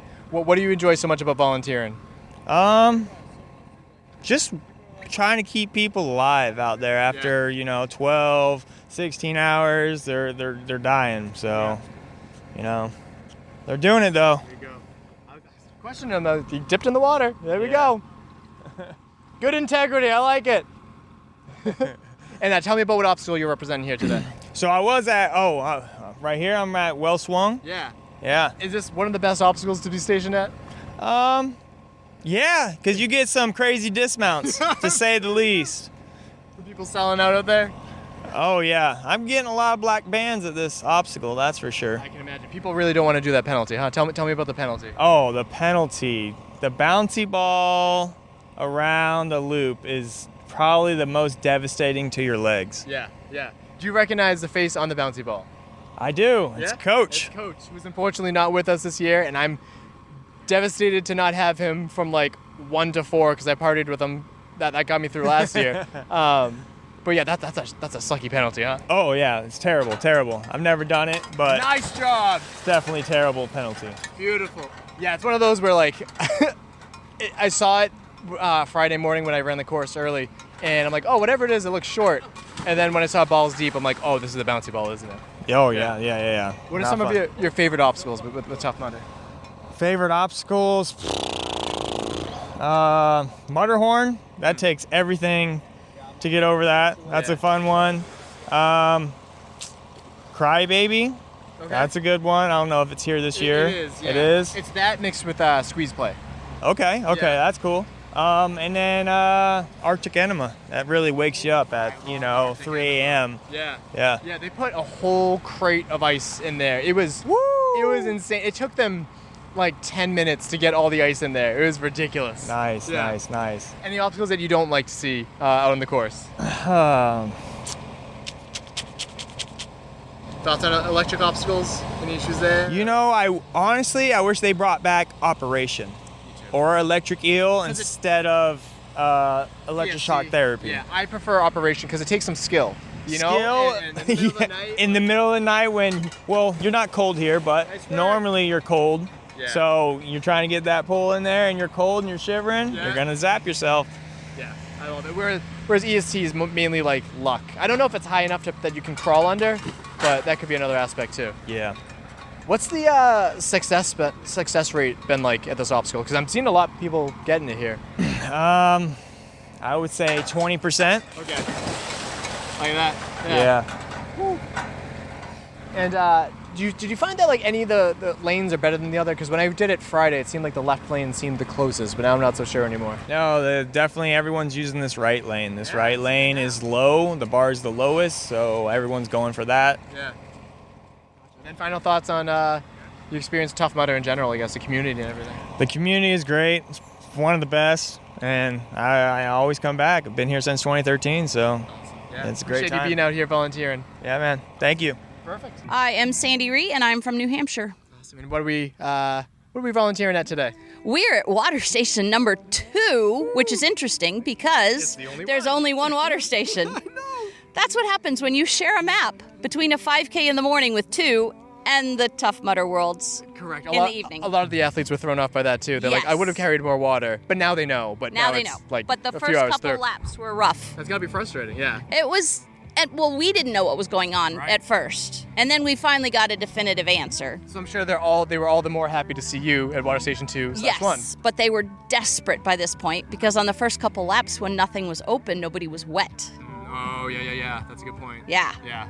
So how you enjoying it? It's not an obstacle, but how you enjoying it tonight? It's fun. It's different. It gives me more time to interact, and people can choose to how much time they spend, which is great. They can sit and chug some water for a while, or they can grab and run. Yeah. Different than the water obstacle last year. A little bit. That was a doozy. That one was a lot of coaching because a lot of people really struggled with that. Difficult. It was tough. Difficult. Yeah, that's one where I'm like, I'm kind of okay not doing it this year. And it's okay when you're full, but boy, as you get tired, it gets harder and harder and harder. Why won't you listen to me? Yeah. Right? I can imagine that. No, physically doing the obstacle. Yeah. Some of them you can do no matter how tired you are, but some of them just get harder and harder as the night progresses. Fair.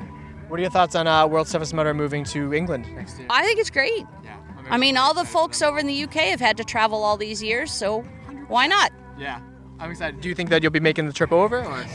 I will not be making the trip over, unfortunately. It is, and my husband is very point blank. If we're going to the UK, we're going to the UK, not for a Tough Mudder. Fair. That's fair. What if it's like a Tough Mudder on the side? That would be a hard sell. Yeah, fair. I'd be more willing to do it on my own, but whereas I'll come to Florida on my own, probably not going all the way to the UK. Right. And tell me again the importance of volunteering, the story that you shared with me earlier as well. Remind me which story. Yes. So there was an incident once where a lot of people know me for the hugs because I will hug anybody at any time and be happy to do so, and jokes, yes. But I had a young man who came to my obstacle, which was the second to last obstacle on the course, and he was done. And he held on to me, had to have been 4 minutes. just sobbing. And I found out months later, he came up and admitted to me that he was done. He was quitting. Yeah. And he ended up getting 3 more laps because the hug was really all he needed. Yeah. So it's amazing to me. Yeah, and volunteering isn't easy, right? Like Not if you do it right. Yeah. Volunteering can be super easy if you're just going to sit and look at your phone and not do anything. But interacting, making sure everybody's taken care of, etc., it takes a lot. Yeah. And it's nice. You get your little partner out there. How's Yes, he doing? Blind Pete is over here. It's wonderful. He's a great collaborator. Yeah. Collaborator. I love it. And I'm going to blame that on the fact that it's 2:00 in the morning. that is totally fair. Yeah. Awesome. Well, hey, Sandy, always great seeing you. Thank you. And yeah, thanks for doing what Good you to do. see you all the time, too. It's great. It's great. We don't see each other. I have no idea what you look like. That's okay. That's okay. Okay.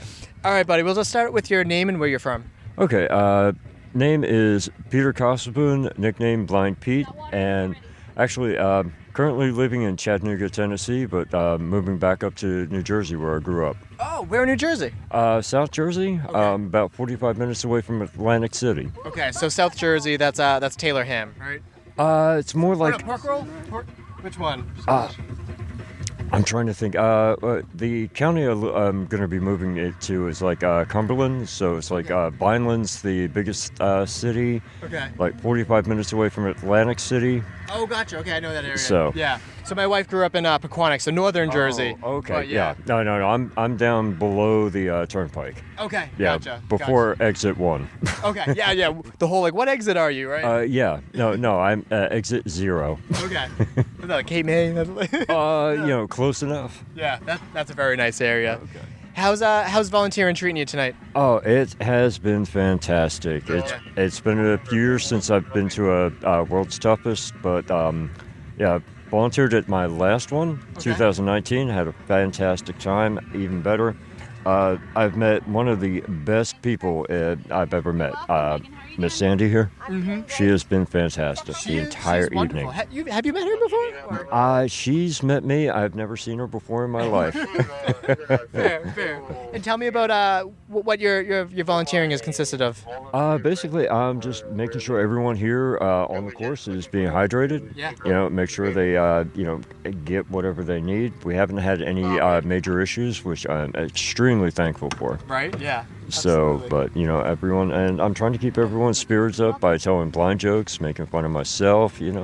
It's all trying to contribute. Yeah. Talk to me about the importance of humor. Oh, humor's like, you can really just be stuck in your head. I've been there so many different times, not even on course. But when you come across something that's funny, something that just catches you off guard, and it just, for just a few seconds even, changes your entire mood. That can change your outlook for, a few minutes to a couple of hours. Absolutely. So, I'm trying to keep it up. Some people, they don't understand. I'm trying to help them. I don't mind being, I don't mind being funny. Yeah. And, they're a little awkward, the whole thing. I'm disabled, but, I'm giving them a chance to, I'm trying to break that ice, let them know that, I'm a person just like them. Absolutely. And you've always impressed me with the things that you've done, because you don't have to, but you choose to be a badass. I want to get out there. I want to do things. It's like water station, best place for me because I'm actually, filling the bottles, lifting the bottles. Yeah.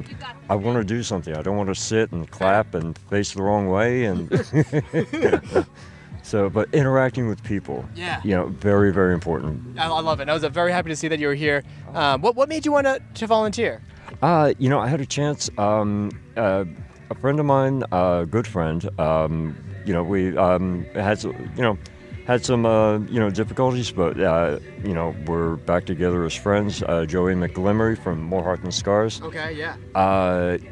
He invited me down, and I knew I couldn't race, but he knows that I enjoy volunteering, so he gave me the chance to help out with More Heart as much as I could, as well as being out here doing what I enjoy. Yeah. Well, so it's really helpful having you guys out here again. this event could not happen without volunteers. You know? Oh, absolutely. Believe me, whenever I can, I love racing. I love being on course, but every chance that I get, I will take the chance, or I'll take the opportunity to volunteer. Yeah, it's a different way to experience the community. Absolutely. What's so special? What do you think is so special about not just the Tough Mudder community, but the OCR community in general? Oh man, considering the fact that ever since I've joined, I've never felt unwelcomed at any event. Yeah. Never. And even events that people don't even know me, but I don't feel like I'm the isolated person. Yeah. So more often than not, everyone knows who I am, and I don't recognize one person. I'm not good with faces. Fair. Well, Pete, it's super good seeing you, and thank you again so much for volunteering, and hope you have a great rest of your night. Oh, absolutely. Thank you so much. Yeah, awesome.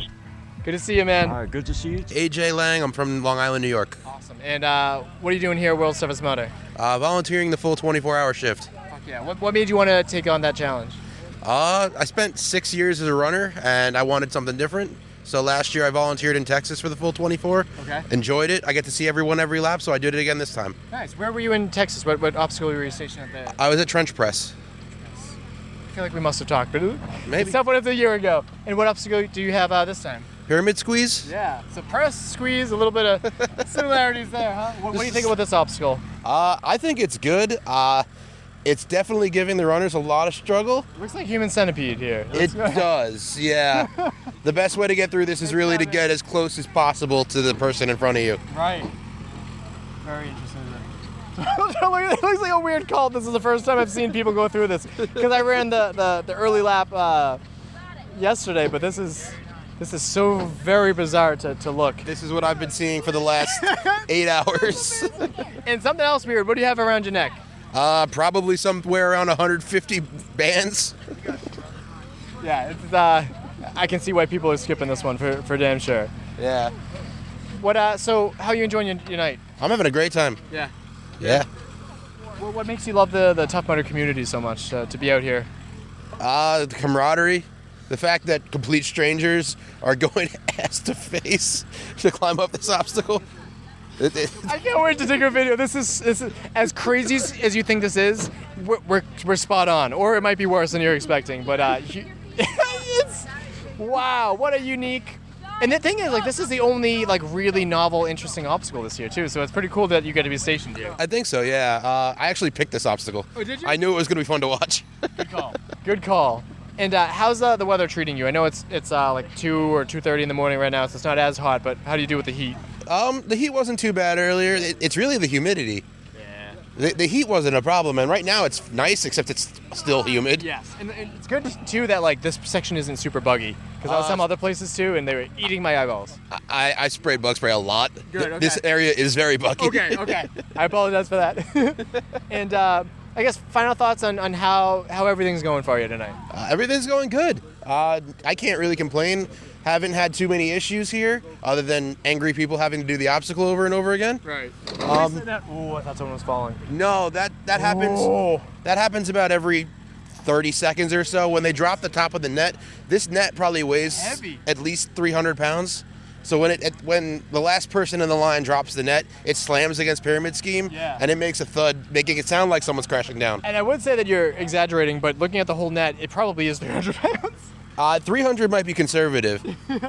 As people keep going through, it keeps getting wet. Yeah. So by the end of the night, this thing is going to easily be 500-600 pounds. Insanity. Well, thank you so much for volunteering, and good seeing you again. You too. Awesome. Perfect. Sure. My name is Randy Ohlson from Denver, Colorado. Awesome. What brings you to Florida? Well, I've done 5 World Tough Mudders, and I'm just too beat up right now. So the environment's great, the people are great, camaraderie's great. So if I can be part of it, I'm doing the full shift, and I'm here helping them out. That's awesome. Which World Toughest Mudders had you run previously? 2013, 14, 15, and then last year. Okay. And the year before. Very cool. Awesome. Yeah. Which has been your favorite venue and all that? I would have to say Jersey. Really? Okay. That was the second Worlds, and Was that 8-mile laps back then, or it was a 10-mile lap, 10-mile lap, but okay. it was freezing. It was freezing cold, Yep. and it was so new to me. So that was just the most exciting because it was Sure, that would make it memorable. the first exposure. Yeah. Yeah. So how does it feel to be participating in World's Toughest Mudder in a different capacity this year? It's good. Yeah, I like it. You know, you miss it's not the same energy, but it's great to pass it on to these guys and keep these guys motivated. Yeah. And how fortunate do you feel that it is not super cold, and so you get to stay still and not freeze your ass off? That is interesting. Yeah. That's interesting. It's a lot different. It's the first time. Yeah. Exactly. The warmest World's Toughest Mudder ever, which is pretty ridiculous to kind of think of too. Tell me about what obstacle you have here. What we've got here is Shawshanked, and you crawl under some barbed wire, and then crawl up a big tube, and it's just the right size that you can't really negotiate in. Nope. You basically fall out on your back into the water. Yeah. And people it's an uncomfortable fall. Nobody likes it. It is, yeah. It's great. It is, yeah. How are you enjoying your time here? You got a great setup. This is a perfect place to be seated and everything. How are you enjoying your time here? Yeah, it's good. I'm trying to share some music and keep people motivated and keep them distracted from their task. Yeah. So being around since 2013, what do you love so much about the Tough Mudder community? What keeps you coming back? I mean, just the welcoming camaraderie of everybody and the philosophy of leaving no man behind. Yeah. Everybody is in it for everybody else. Yeah. In the first Worlds, the first and second place guy were at the top of Everest, and they were both sitting there. Yeah. There was prize money, but they were both sitting at the top helping everybody up. And, you know, that you don't see that a lot. No. Something you don't see a lot in Colorado is this humidity. How are you dealing with that? It's very humid. I don't like the humidity too much, but it's actually not that bad. Yeah, yeah. And then how's the heat too? It's snowing in Colorado currently, right? Yeah, we're getting dumped on in Colorado. Really? Oh, yeah. Jeez, my friend was telling me about that. That's pretty exciting. But how is it coming from that to this? It's kind of a nice change. Okay. Yeah. Good. Yeah, coming out here, I knew it was going to be a lot warmer, and I suspected that the Tough Mudder would have been more swampy. Yes, yeah. You know, you got to have some kind of difficulty because the weather is so nice. Right. So, but it looks like it's going to be a fast course, and we're going to get 125 miles for the winter, I think. You do? Oh, yeah. Michael Schitt, he's I don't know if you've been paying attention, but he's been going pretty fast still. Yeah. Yeah, that is pretty exciting. I will say something that would be slowing me down at least is there's about like a mile of super sandy area too, which is annoying. But you're right, there's not the swampy section that you would have expected from Florida. Yeah. Right. Yeah. So, what are your thoughts on it moving to Beaver Castle in England next year? It's not a bad thing. I wish they would have had it in November, though. Agreed. Because 6 months away is just kind of a quick turnaround. It feels that feels more jarring to me than the location change, I think. Yeah. Yeah. But also, I don't know what their weather is like in November. It might be a repeat of New Jersey. Right.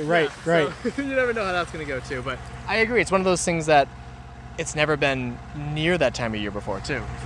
Yeah. Right. Yeah. I don't know what the weather's going to be like, but yeah.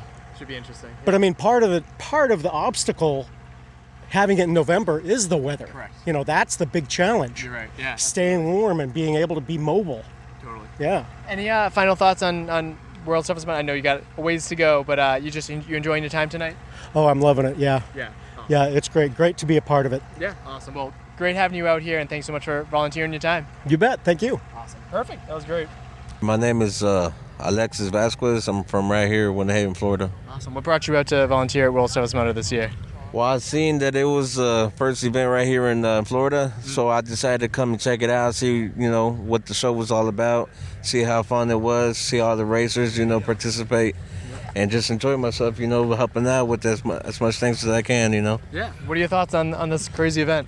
Oh man, there's a lot of obstacles that people have to go through. Right here, I'm at the ice obstacle right now. Yeah, Arctic Enema. Yeah, Fun man, name. it's a lot of people going through, coming out real shivery, man. They're going in real body, real warm, coming out real cold. Yeah. Yeah, it's really, really fun to enjoy, man. Really fun to watch. Yeah. So this is essentially like the Super Bowl event for Tough Mudder. People come from all over the world, which is pretty sweet.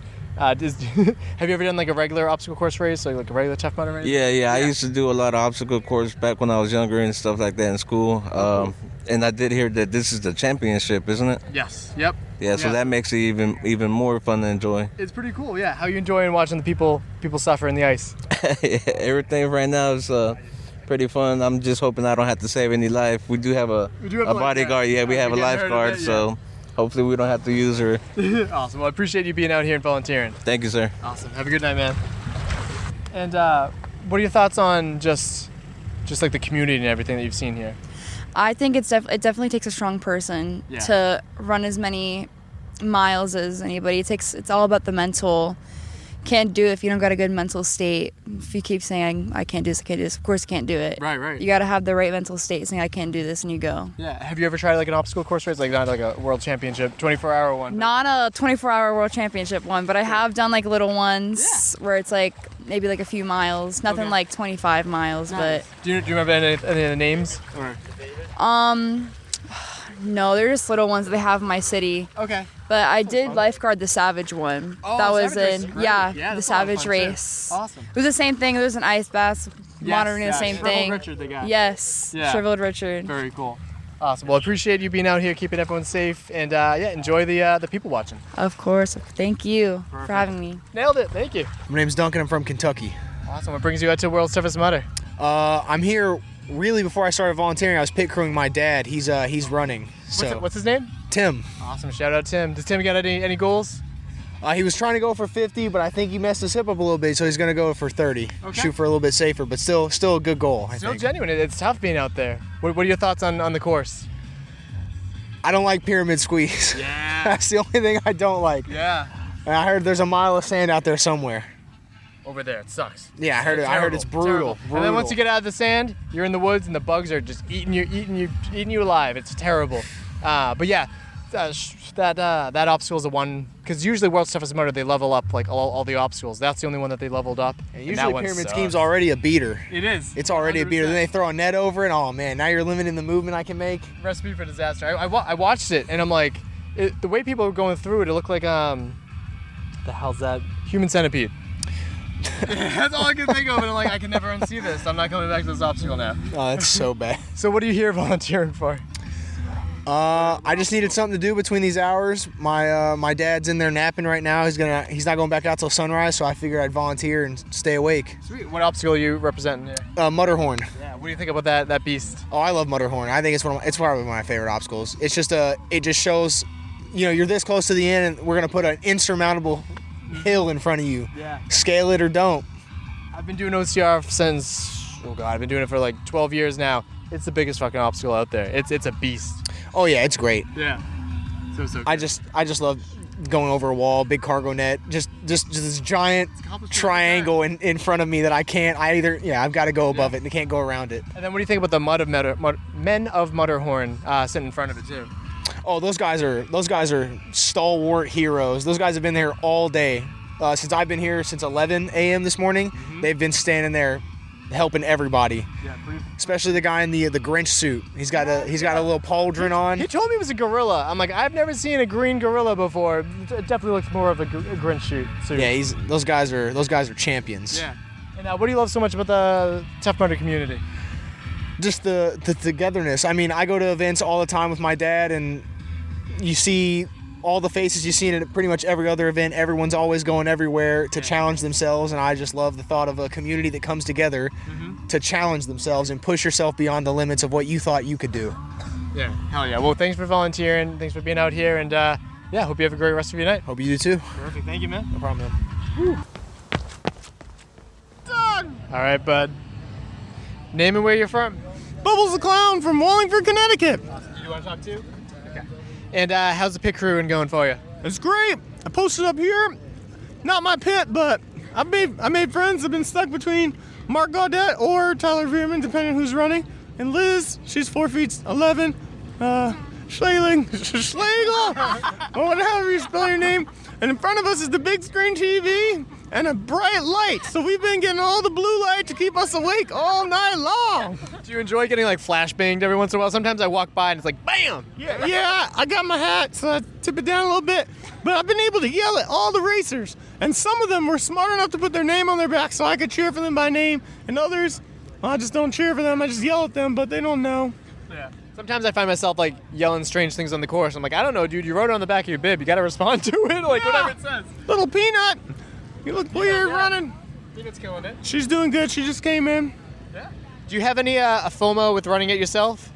Of course. Can't leave this little spot here other than go to hospitality, get some hot soup. But every year I did it. It was freezing cold, and then I come here and people are in bathing suits and running around in bikinis and sweating their ass off. And I'm like, I wonder what I could have done if I didn't freeze. Where was I for the bikinis? Caitlin said you weren't allowed to see them, so we kept you away. Sounds about right. Men in bikinis, actually. I don't care. I'm here for a good time. It doesn't matter. And are you also pitting for Lisa, too? Yeah, Lisa and Joe, and Jill's over here. Yeah? How they doing? Everyone's doing much better than earlier. Fair. Is anyone worried about the heat coming back?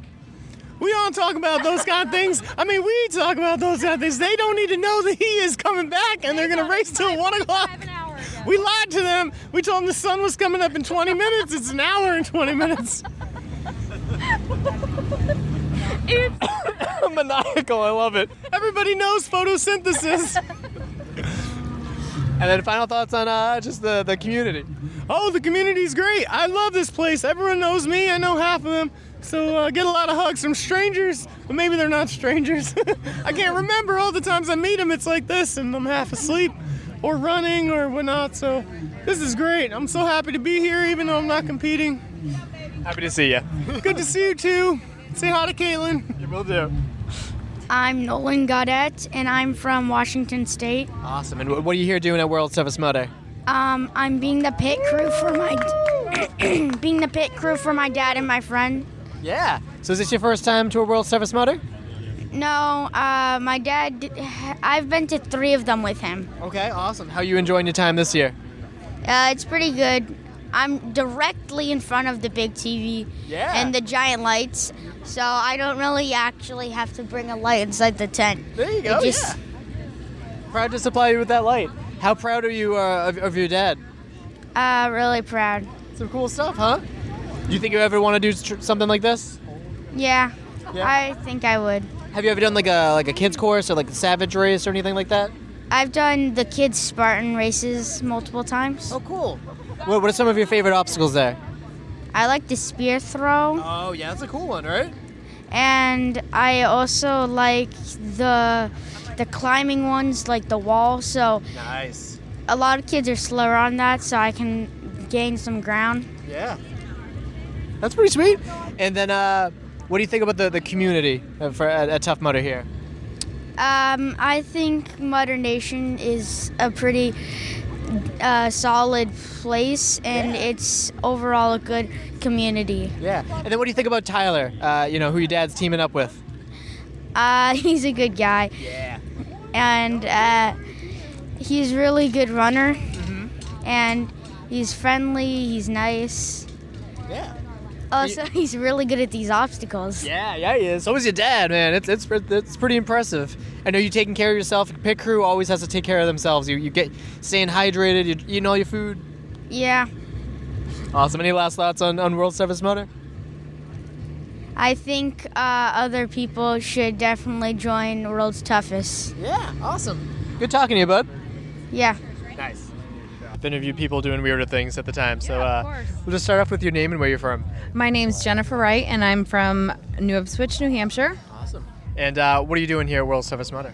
I am a pit crew for friends that I met at the airport and online. Cool. Yeah, so I've never met any of them in person, and so they just kind of welcomed me into their family and needed a pit crew member, and so I just signed up for it. I needed a new hobby and something thrilling, and this is that, yeah. Dove into it head first. Now, I would say you got lucky and found some great people in the community, and you did, but everyone in the community is pretty fantastic too. Of course, everybody in this community is fantastic. Yeah. But I mean, Dolby and James and just all the people here that are in my crew are they're wonderful. Ryan at our house, I believe, has done over 208 races and stuff like that, and he's helping people up there come up over that wall. And nice. Yeah. Yeah, very cool. Yeah, so it's really great. I'm happy to be here, and I hope I will come back. What do you think about this crazy sport from what you've seen? I think it's intense, but I think it's amazing, and I think it pushes people's limits, and it gets them out of their comfort zones. And I know that it helps a lot of people from just the stories from our house that we're in. It's helped them through a lot of challenges in their life. Yeah. And that's kind of what I've been looking for, something different, because the last 2 years of my life have been horrible, and this is a great new outlook and something to look forward to, and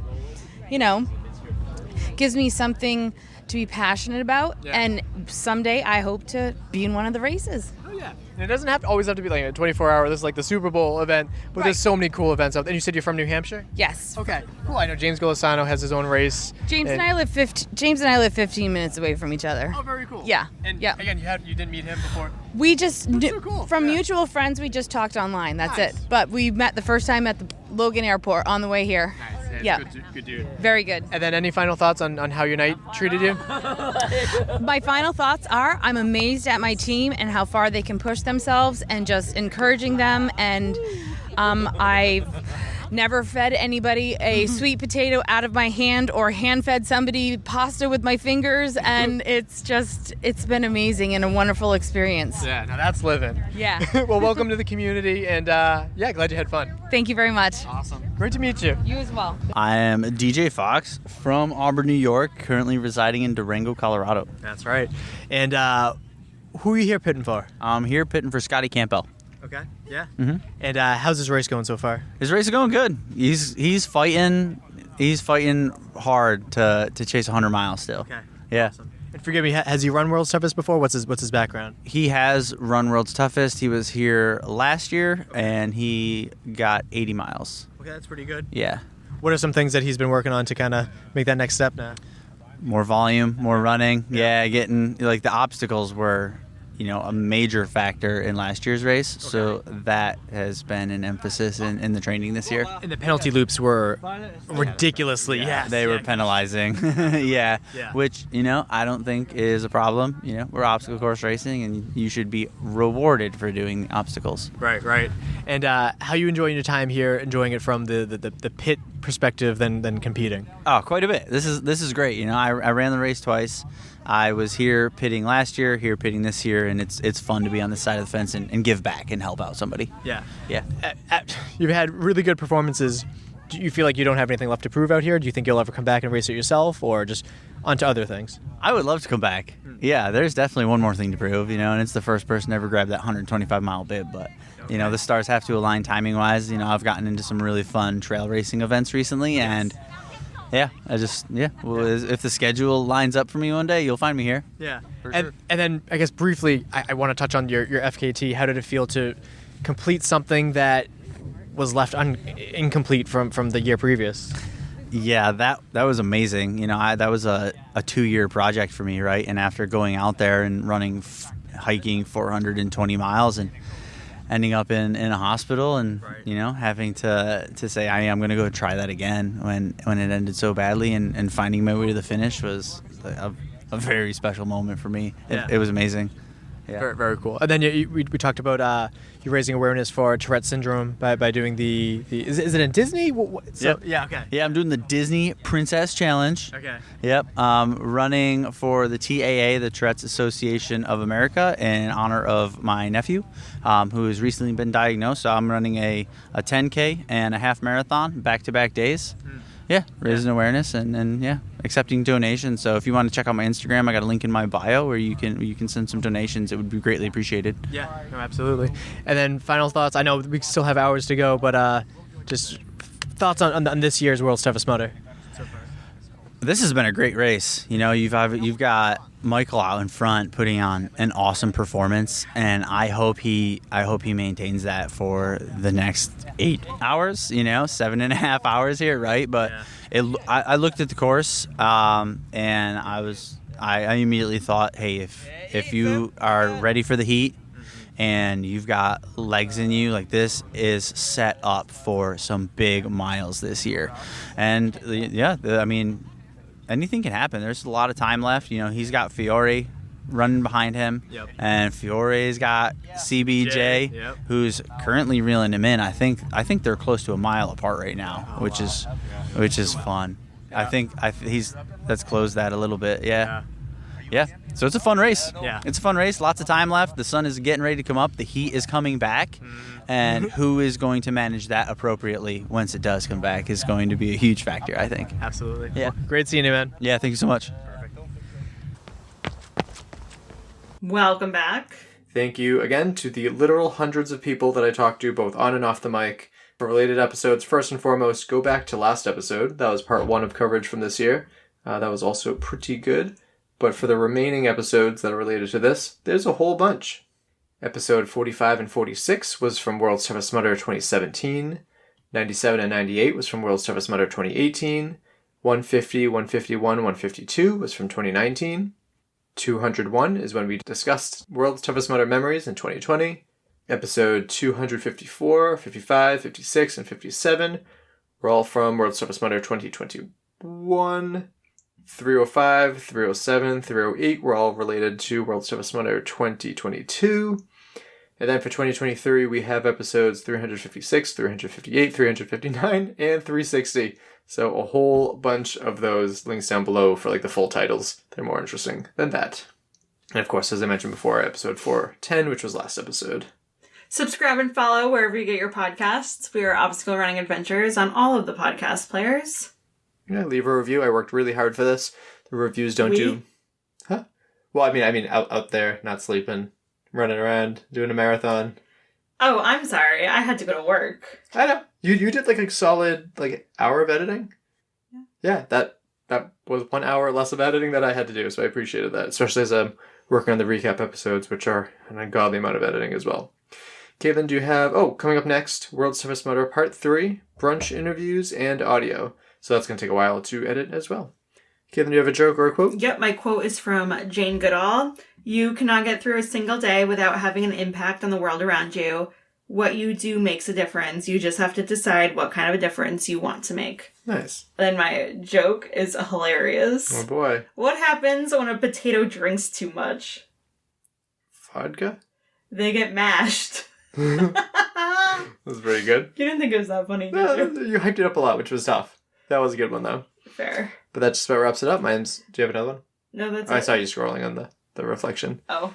Well, that just wraps it up. My name's Michael Stefano. And my name is Caitlin Ritter. And we'll talk to you next week. Bye. Bye.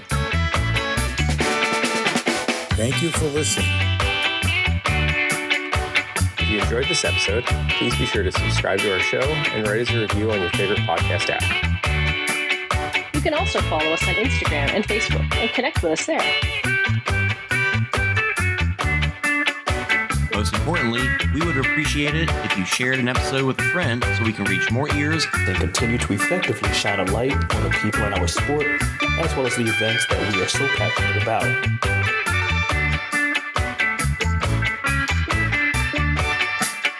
Our intro song is Street Crew by Straight Up, and our outro music is Iron Call by The Best.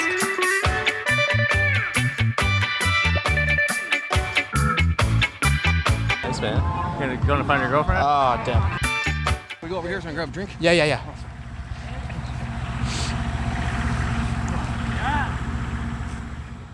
Rain, nice choice. All right. Oh yeah, those are burning up, huh? Yeah,